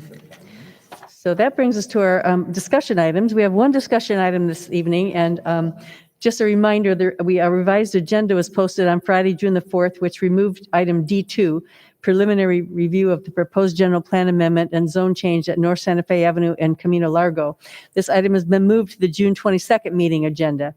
So with that, we will go to our one discussion item. And our discussion item this evening is a fiscal years 2021 and 21-22 capital project budget mid-cycle update. So Finance Director Mike Sylvia will introduce the item. Thank you again, Mayor and Council. The purpose of this discussion item is to provide a mid-cycle update for the 2-year or the biannual capital improvement program budget originally adopted in the spring of 2020 and recommend revised appropriations for fiscal year 2021-22. Again, our budget manager, Sarah Taylor, will provide the presentation. Thank you, Mike, and thank you, City Council and Mayor. As a reminder, on June 23rd, 2020, City Council adopted the fiscal years 2020 and 21-22 capital improvement program budget, authorizing appropriations for 2 years. Staff has completed a mid-cycle review at the 1-year mark and recommends new appropriations in the amount of $4.5 million. Before reviewing the new proposed appropriations, I would like to highlight some of the capital improvements that have been completed over the last year. In our affordable housing, the Wakeland project was completed, which included the construction of 81 units of affordable housing for seniors on Civic Center Drive. This property is known as the Grove. For traffic signals, the upgrade signals and interconnect project north of the 78 is in its final stages of completion. This project was 50% grant funded and included the installation of a fiber optic traffic signal interconnect system for 55 traffic signals, 18 CCTV monitoring devices, controllers, and related communication equipment. The project also included the consolidation of 2 closely spaced traffic signals into a single traffic signal cabinet at the intersection of Vista Village Drive and North Santa Fe, and Vista Village Drive and Olive Avenue. For streets projects, 21 miles of the most deteriorated city streets were repaired with slurry seal, including certain streets that have carried a significant amount of traffic, such as South Melrose from Hacienda Drive to Sunset Drive and Sycamore Avenue from Shadow Ridge Drive to Green Oak Road. 2.7 miles of deteriorated residential streets were also reconstructed, and 1,200 linear feet of sidewalk were constructed in CDBG eligible areas, including Gannett Drive. The Paseo Santa Fe Street Improvement Project was also completed this last fiscal year. It was partially funded by $6.4 million in various grant sources and provides a pedestrian-friendly thoroughfare through the downtown core. Completed sewer projects include improvements on West Vista Way between Grapevine Road and Nettleton Road. Approximately 4,300 linear feet of sewer pipe was upsized and realigned. 712 linear feet of new sewer pipeline was also constructed along Crescent Drive. There is one new project included with the mid-cycle update. This is the traffic signal at the intersection of Emerald Drive and Lewis Street and Timothy Place that was discussed earlier this evening. The CIP budget detail sheet can be found on page 9 of the staff report. Just as a note, the city has also applied for funding through the California State Parks programs for the development of 2 new parks. One is a pocket park in the Townsite neighborhood, and the second is a general recreation and dog park off Breeze Hill Road. And then also through a separate opportunity with the state's parks program, the city has been allocated $240,000 for capital outlay costs. And this funding source is an excellent prospect for the development of an outdoor fitness park adjacent to the Monarch Buena Vista development. And appropriations for these 3 potential park projects have not been included in the mid-cycle update. And once funding is determined, staff will bring a separate report to City Council. Of the 46 projects appropriated in prior years and anticipated to be carried forward to fiscal year 21-22, 7 have increased appropriation requests of $4 million in addition to the $20 million previously appropriated. Appropriation detail for fiscal year 21-22 by project is included as Exhibit 4 with the staff report, and I'll just highlight some of the requested changes. Some of the significant changes includes an increase of $1 million for the traffic congestion management project. And this is from traffic impact fees. And this will be used to implement high priority projects proposed in the updated traffic congestion management plan. Other changes include an additional appropriation of $750,000 for the residential streets rehabilitation project and an increase of $30,000 for irrigation and landscape improvements for Duran Park. Other changes include appropriations of $2.2 million for Vista and Buena sanitation sewer projects, including sewer mitigation projects identified in the sewer master plan update and manhole access improvements. The revised appropriation for the Vista and Buena sanitation portions of the Encina Capital Improvement Program are based on the Encina Wastewater Authority budget. Revised proposed appropriations for all projects for fiscal year 21-22 are $24,411,019, a $4.5 million increase from the original adopted budget.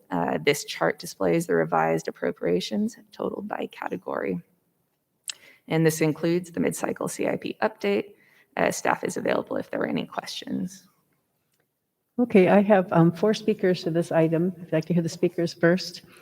Okay, we'll start with Estella. It looks like Shamu. Is Estella here? Mayor, we're going to bring an interpreter in, so it'll be just a moment.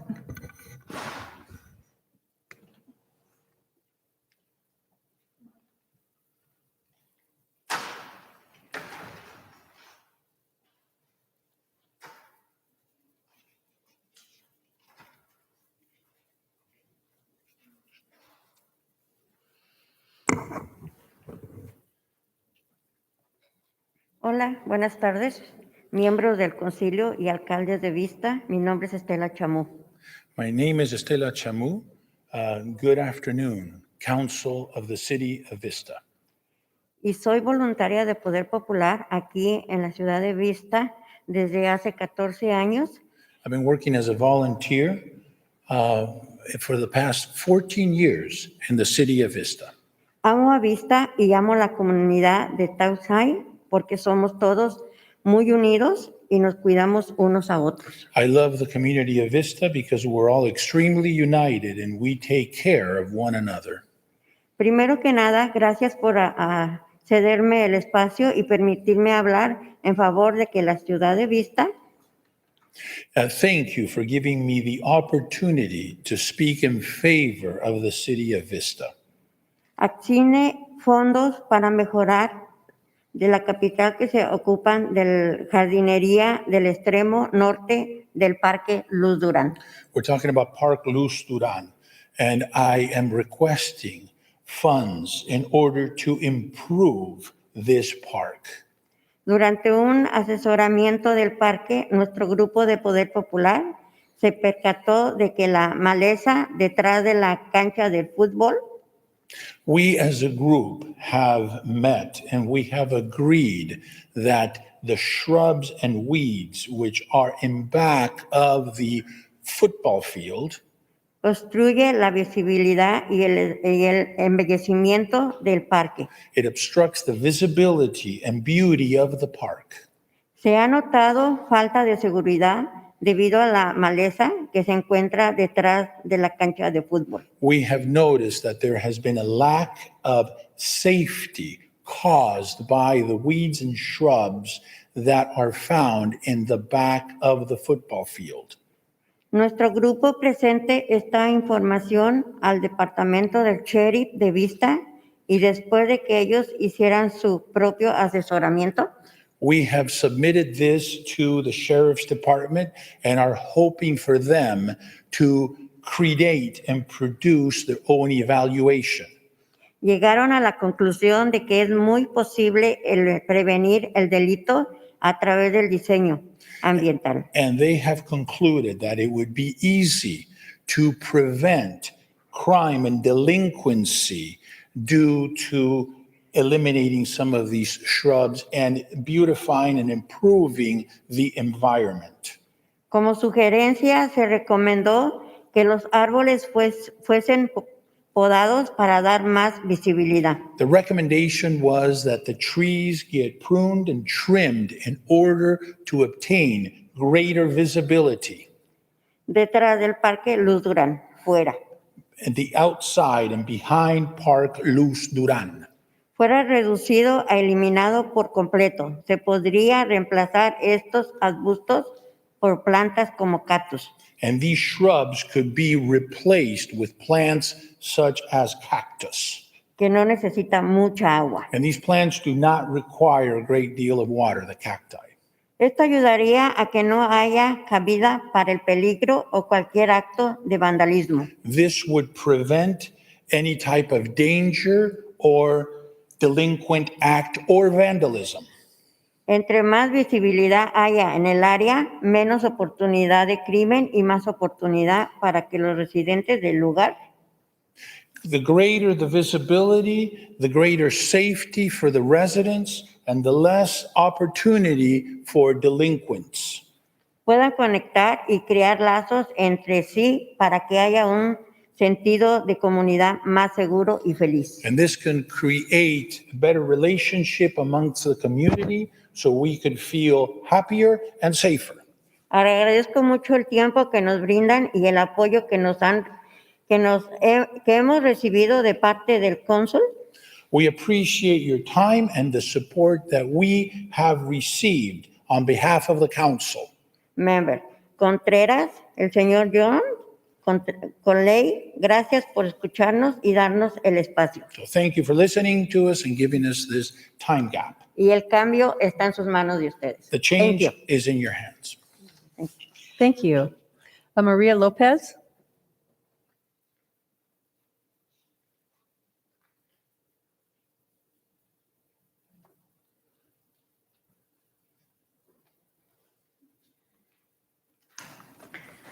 Hola, muy buenas tardes, miembros del Concilio de Vista. Good afternoon, Council of Vista. Mi nombre es María y vivo en Townside. ¿A dónde vive? En Townside, My name is Maria and I live on Townsite, justo enfrente del Parque Luz Duran. right in front of Luz Duran Park.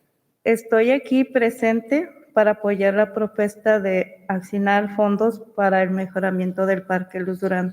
I am here to support the proposal to assign funding to improve the conditions of the Luz Duran Park. Es muy importante para mi familia, vecinos y comunidad, It's very important for my family, neighbors, and the community. ya que esto ayudaría a establecer, This would help establish, crear más visibilidad y seguridad para el Parque Luz Duran. it would create greater visibility and safety for the Luz Duran Park. He sido testigo de que el Parque Luz Duran se llevó a cabo actividades que causaron inseguridad. I have witnessed activities that have taken place at the Luz Duran Park, which created a lack of safety. Recientemente hubo un tiroteo aquí en el parque, Lately, there was a shootout in the park.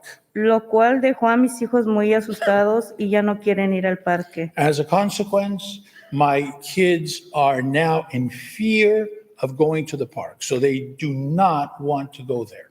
La policía nos ha brindado su apoyo, The law enforcement, the police has provided us and given us their support. pero nos hemos dado cuenta de que aparte de colaborar con ellos, también es necesario hacer un cambio. But we have come to the conclusion that besides supporting them, there needs to be a change Al entorno del paisaje para que haya más visibilidad. in order to create greater visibility. El área del lado norte del Parque Luz Duran tiene unos arbustos ya muy viejos The north side of the Luz Duran Park has very old shrubs que siguen creciendo con el paso del tiempo, obstruyendo la visibilidad y causando These continue to grow with time, obstructing the visibility, que el parque se sienta muy oscuro una vez que las luces se apagan. Yo he notado que las luces se apagan antes de las 9 p.m. I've noticed that the lights go out prior or before 9 p.m. And after that, the park is extremely dark. Y después de estas horas al caminar por el parque es muy tenebroso porque muchos árboles no son podados y no se mira, And it's y very, se mira oscuro. it's very scary to walk through the park after these hours because it's very dark, being that these trees are obstructing visibility. El crear más visibilidad en este parque evitaría que las personas lo usaran después de las horas de operación. So if we create greater visibility in this park, this would allow people to use the park after the hours of operation. Y nosotros los vecinos nos sentiríamos más seguros porque podemos nosotros mismos vigilar el parque. And us neighbors would feel much more secure because we could keep an eye on the park. We could be vigilant. Y observar todo tipo de actividad que sucede para cuidarnos unos a otros. And we could observe all type of activity taking place, thus keeping an eye out and protecting one another and keeping an eye out for one another. ¿Por qué tener miedo si es nuestro parque? Why fear, since that this is our park? Me gustaría que como comunidad tengamos un espacio seguro para que nuestros hijos puedan seguir disfrutando del lugar. As a community, I would like for us to have a safe space so that our children can continue enjoying this park. Muchas gracias por su tiempo y su apoyo, Concilio. Thank you, Council, for your time and your support. Y ustedes están al frente de nuestra comunidad. Buenas noches. And you are representing our community. Good night.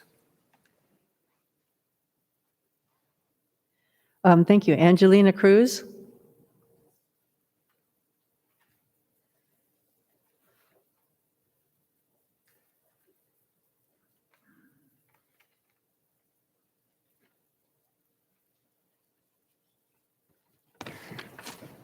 Hola, buenas tardes, miembros del Concilio de Vista. Mi nombre es Angelina Cruz. My name is Angelina Cruz. Good evening, members of the Vista Council.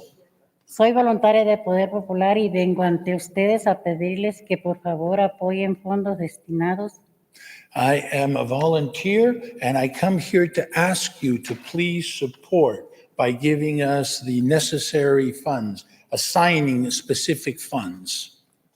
Destinados al embellecimiento de seguridad del Parque Luz Duran. To beautify and make Parque Luz Duran a safer and more attractive place. Tengo 20 años viviendo en Dunsay y he visto que no es seguro el parque porque muchas personas le dan uso indebido. I live on Townside, and I have noticed that the park is not safe due to the fact that many people do not use it appropriately. Lo cual se evitaría si hubiese más visibilidades para que los vecinos alrededor puedan estar alertas, miran todo lo que pasa alrededor. If we can improve the visibility, the neighbors can keep an eye out and observe all types of activities taking place in the park and in the surrounding areas. Nuestro parque de Luz Duran intimadamente se ha visto que han dado uso no apropiado debido a la falta de visibilidad. We have noticed that the Park Luz Duran has not been used appropriately due to the lack of visibility. Alumbramiento, seguridad, una vez que el día atardece, nuestras familias no se sienten seguros en el área porque muchos árboles necesitan ser apodados. After sunset, our families do not feel safe because of lack of visibility, and many of our trees need to be pruned and trimmed. Eso destruye la visibilidad, pues muchas madres de familia no pueden observar sus hijos desde lejos en el área al lado del norte del parque. And this obstruction of visibility keeps mothers from keeping their eye on their children, being that in the north region of the park, there is little visibility. Detrás de la cancha de fútbol, muchos arbustos han crecido más y hay mucha basura. Y de noche hay mucha basura. So behind the football field, there the shrubs have grown tremendously, and there's a great deal of trash. Cuando pasamos por el área todo se mira muy oscuro y a veces se escuchan voces o gritos. Salen desde ahí. When one walks in that area, the surrounding area is very dark, and sometimes one hears voices and even screams. Eso ocasiona mucha desconfianza porque es un área escondida. Y de igual forma creo que es muy indispensable que el parque And this creates a lot of fear and distrust. So I think that it's critical that the park tuviese mejor alumbramiento por en esta área muchos transitan donde a veces las personas caminan ya de noche y está muy oscuro. That's why it's critical for the park to be lit better, being that when it is dark and after dark, there are many pedestrians walking through the park. Por eso no se siente seguro. También crea rampas para las sillas de ruedas. That's Crear rampas para las sillas de ruedas. Quiere que creen rampas. Yes. Okay. That's why the park doesn't feel safe. We also need wheelchair ramps. Porque como está muy oscuro, los carros a veces van tan rápido que muy fácilmente pueden atropellar a alguien que está usando la calle. Cars drive by so fast that it would be very easy for an automobile to run into somebody who would be crossing the street or a pedestrian crossing the street. Enteras porque van en silla de ruedas. Muchas gracias. Agradezco su tiempo y seguir haciendo vista en un lugar seguro. And also those in wheelchairs. Thank you very much for your efforts in continuing to make the city of Vista a safe environment. Feliz y saludable en nuestras familias puedan prosperar, conectar en la comunidad. Gracias. And we want our families to be happy and to prosper in the community. Thank you. Thank you. The next speaker is Daisy Marino.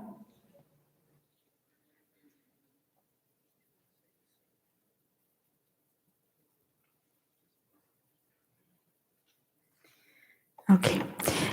Good evening, City Council members and Major Ritter. Thank you so much for allowing me the space to speak in front of you today.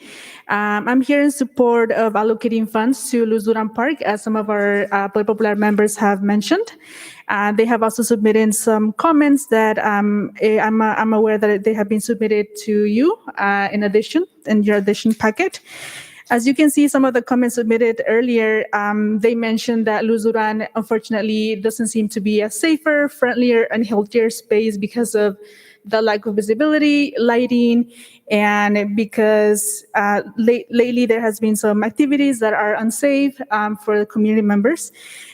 If funds are allocated to maintain the park and eliminate the overgrown shrubs that are behind the soccer field in Luz Duran Park, we believe that this will provide a safer, healthier, and welcoming space for a lot of other residents to continue using the space.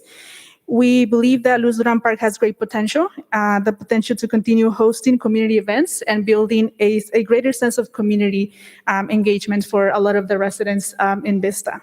I thank you once again for your time and for allowing us to speak in front of you today. Thank you. Thank you.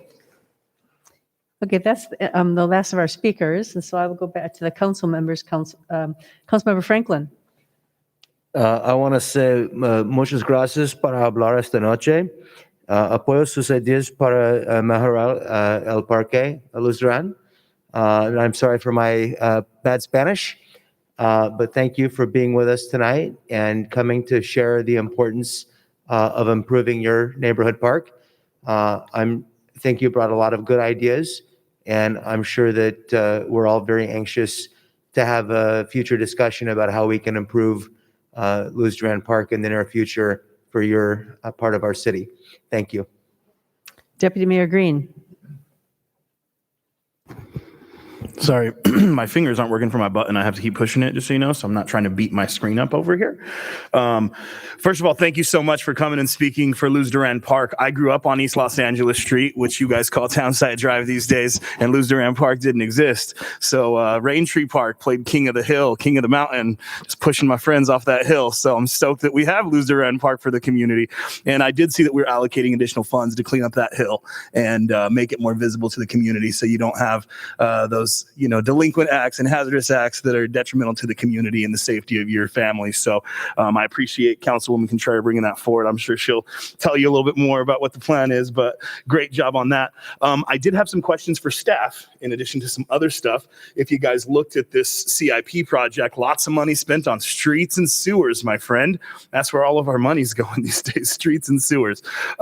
So my big question, what I always get asked of, because since Morris Vance was mayor mayor and council person. He ran on the Interconnect stoplights in Vista. We've all been stuck at Vista Village Drive in South Santa Fe and Olive for a very long time. I actually sat there one time for 13 and a half minutes waiting to turn left. And I had a great conversation with my traffic engineer about that. But my question to you, question of the night, what is the completion date for the Interconnect north of SR 78?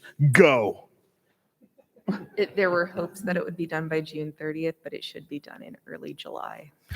I'm sorry, ma'am. I couldn't hear you. Could you talk into the mic real quick so I can hear you? Speak into the microphone. Oh, sorry. Louder. All right. There were a little bit of delays, but it should be done by early July. Okay, so early July, like before the 15th of July, before the middle of July? Yeah, it's more like the middle. Sorry, not trying to grill you, Sarah, but more like the middle of July, but we are looking to do the switchover as we had to postpone it at the intersection of Main and Santa Fe and Vista Village. We're looking at doing that later this month, and then we can complete the entire project in July, and it'll be complete. cool. I was just hoping, because I did hear end of June initially, and I don't know if you've seen our streets on 4th of July, but we happen to be having a fireworks celebration in the city of Vista this year, and people are coming from all around to hang out in our town. So to have that Interconnect project completed north of SR 78 before that would be great. So make sure that that's on the thing. The other thing I just want to throw out to my council as we look at these CIPs is I heard about a Breeze Hill Dog Park. Well, now we got one in South Vista. We got one at Breeze Hill. We're creeping closer to District 2 Dog Park over here. Pancake and her puppies would love to have a dog park, as well as all my neighborhood dogs, okay? So something in the Bringle Terrace area for a dog park, I don't know. But anyways, I love to see what we're doing. I love this update. I love knowing how many projects we have going.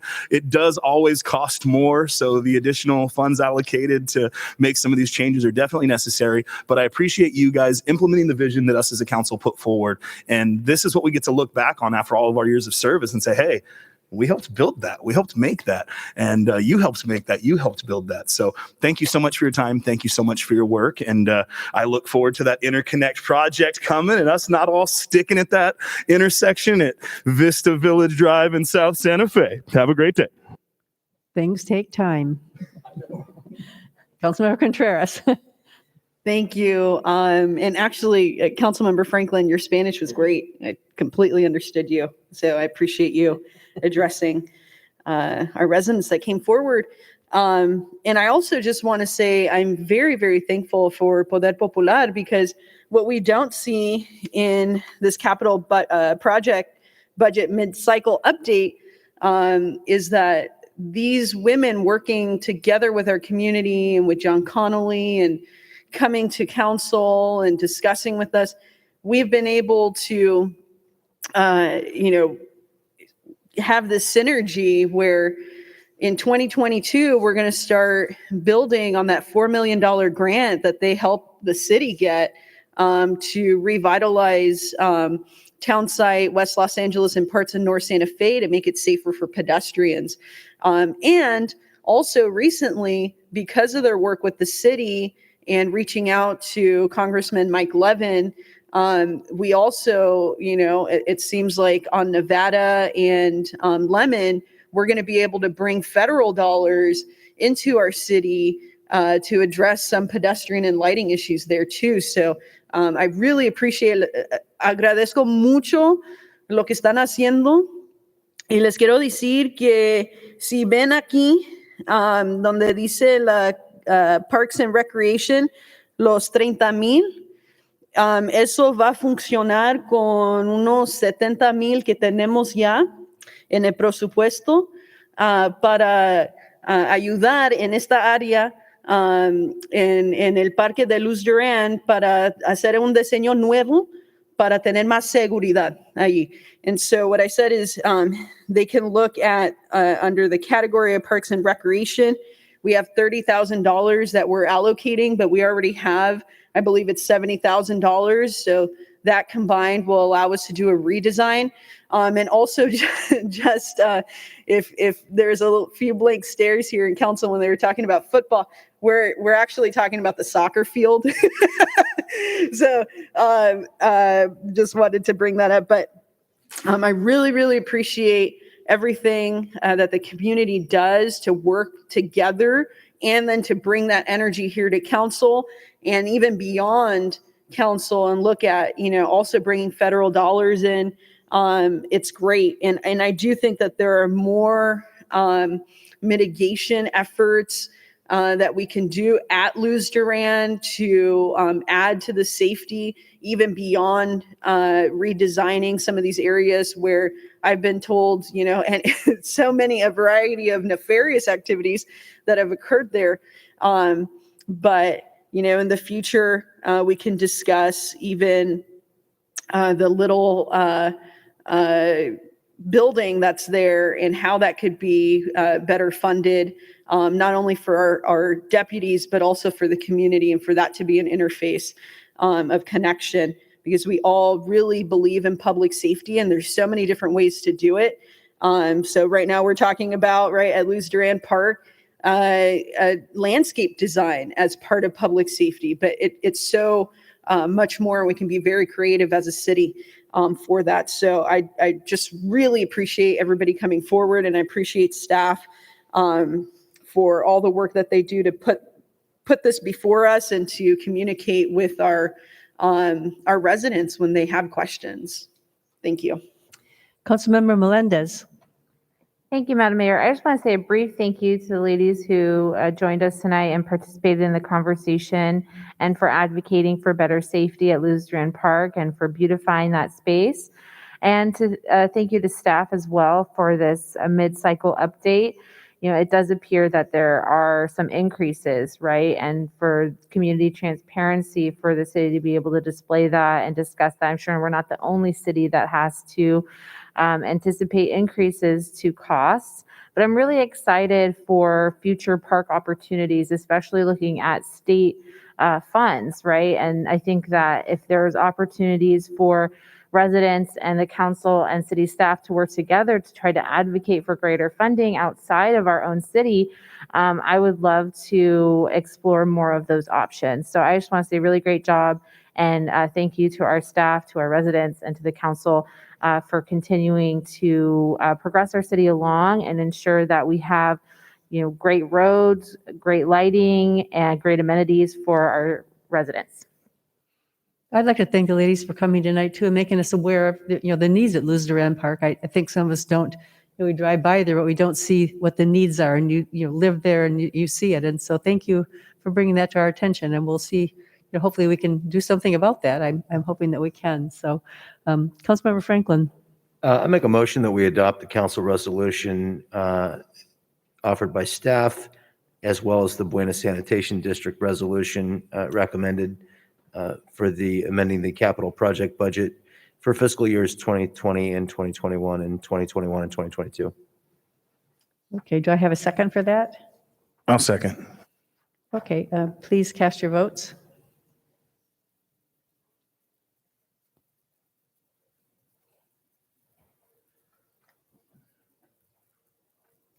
The motion passes unanimously. Mayor, if I could say something just to recognize, in particular, Ms. Sarah Taylor and Lily Montez, who have worked on our budget as well as our capital budget. They've done a fantastic job with staff, streamlining the effort. And I think this is one of our cleanest budget cycles that we've had. And I just want to thank Sarah personally, as well as Lily. I agree. Thank you so much for making it clear. Yes, thank you. And we know you worked really hard on that, so thank you. You've made it so easy for us to understand, so we appreciate that. Okay, so the next thing you have on our agenda are oral communications, and so we have one person for oral communications. It's Leslie Rao.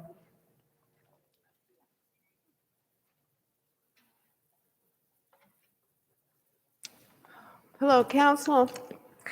I just am addressing us. Probably the last speaker for the council or for the senior center. We are considered the friends of the senior center, the group of us behind me. We are the volunteers. We have been fingerprinted. We have had background checks with your city. It is very important to us, and that's the reason why we're here. We've spoke to Council Contreras earlier this last week, and she heard our concerns and a very open door policy. It has been an excellent one-on-one 5-to-1, communication with her, and I wish that we had had Councilman Joe Green with us in that, and maybe we will, future. Okay, and I'd also like to say to you, because whoever is hiring for this position of manager, I have talked to the manager of 2 senior centers of Oceanside today, and he said he thought that you had already hired the position for manager. I don't know if that's correct or not.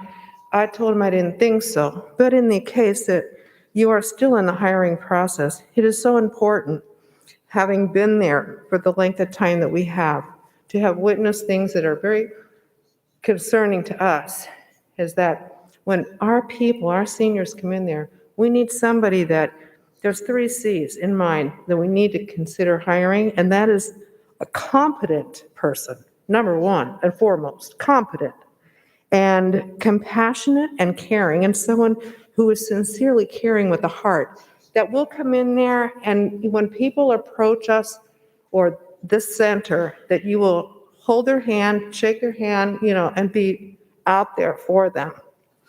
And you cannot delay. We need to have your due diligence on this in getting our senior center open and running again, and our actions speak louder than words. So there is the manager over in Oceanside. His name is Homer Post. He said to me today, if you would call him, he would help you with getting your senior center open. But I just want to suggest that these seniors that are here today, these volunteers, we can open the senior center. We know how to run that too. We're not being paid, but we can get it open so that we can bring them seniors in.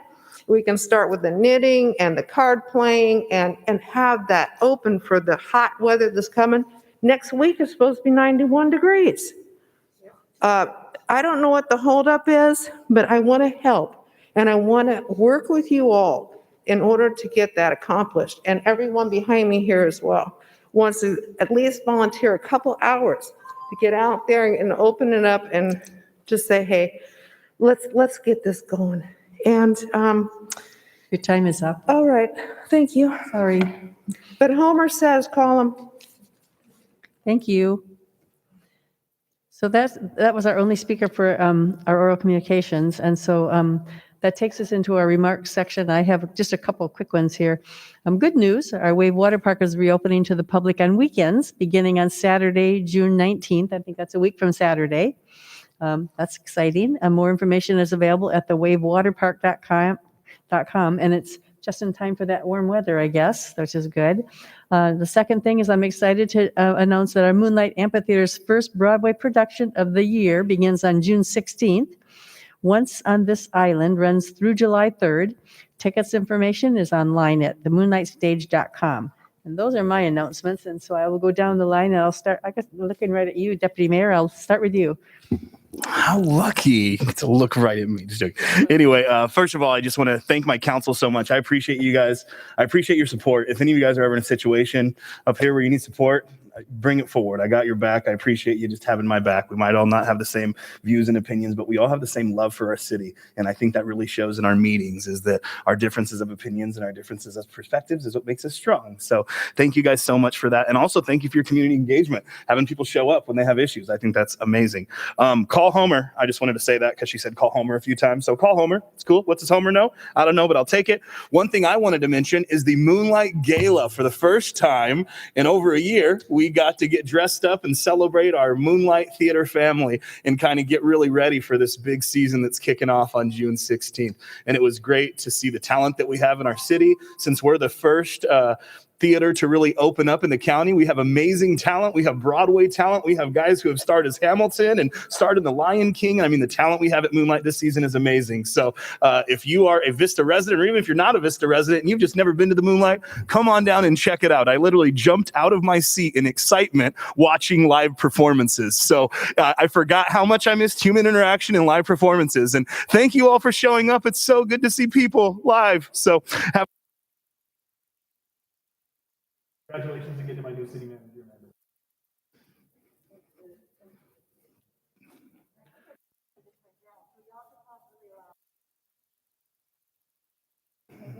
Hello. Well, I close that with a congratulations to you, Amanda Lee, before it went down.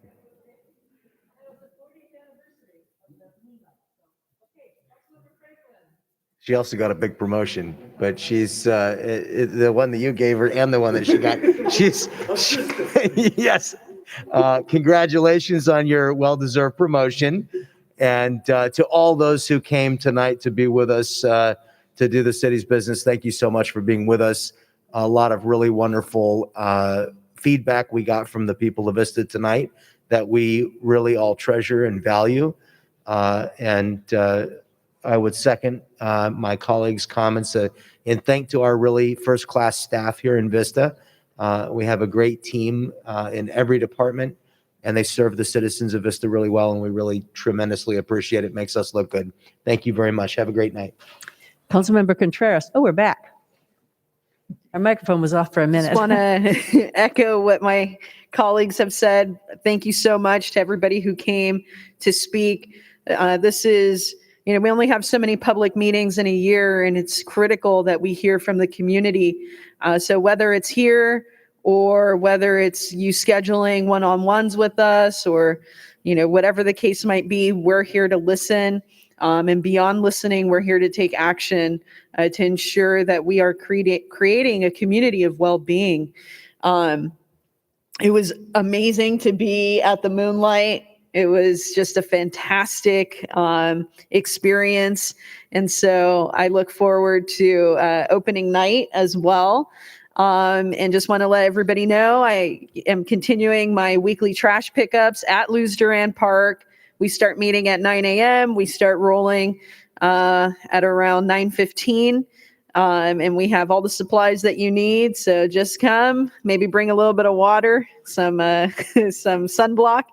And I hope to see you there. And I didn't hear about Taco Tuesday from Deputy Mayor here.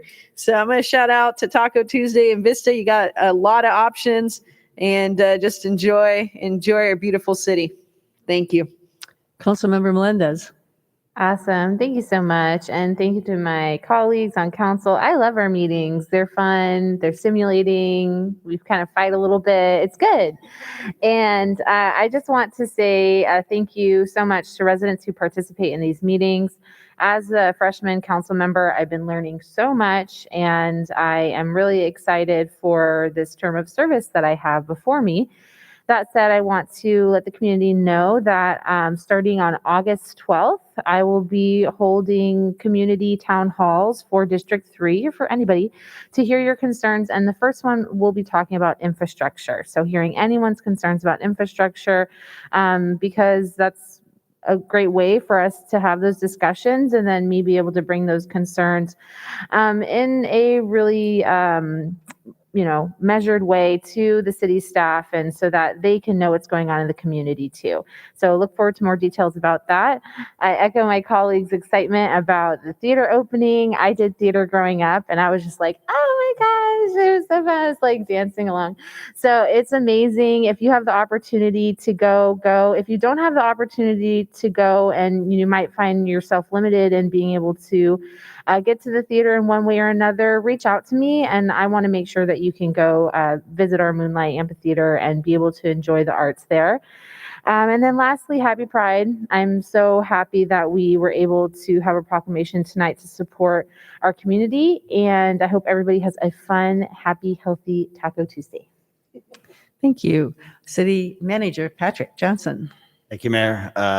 Tickets are now on sale for our Independence Day celebration, and the tickets will be on sale through July 2nd, and you can go to cityofvista.com/July 4 if you want more information. But we are going to have July 4th in the park, and people can come in, they can establish themselves in the park. They can also be in the Moonlight Amphitheater, where we'll have dinner, we'll have food opportunities, as well as live music, and then the fireworks. So it's a very special place. Another item is the city and EDCO are hosting a free document shredding event that'll take place this Saturday, June 12th for Vista residents. So you can bring your electronic waste, such as computers, TV monitors, cell phones, other computer components. And then the event is right here at the Civic Center from 9 a.m. to noon. And in addition to that, there will be free mulch available while supplies last, and it will be self-serve and self-hauling. So keep that in mind.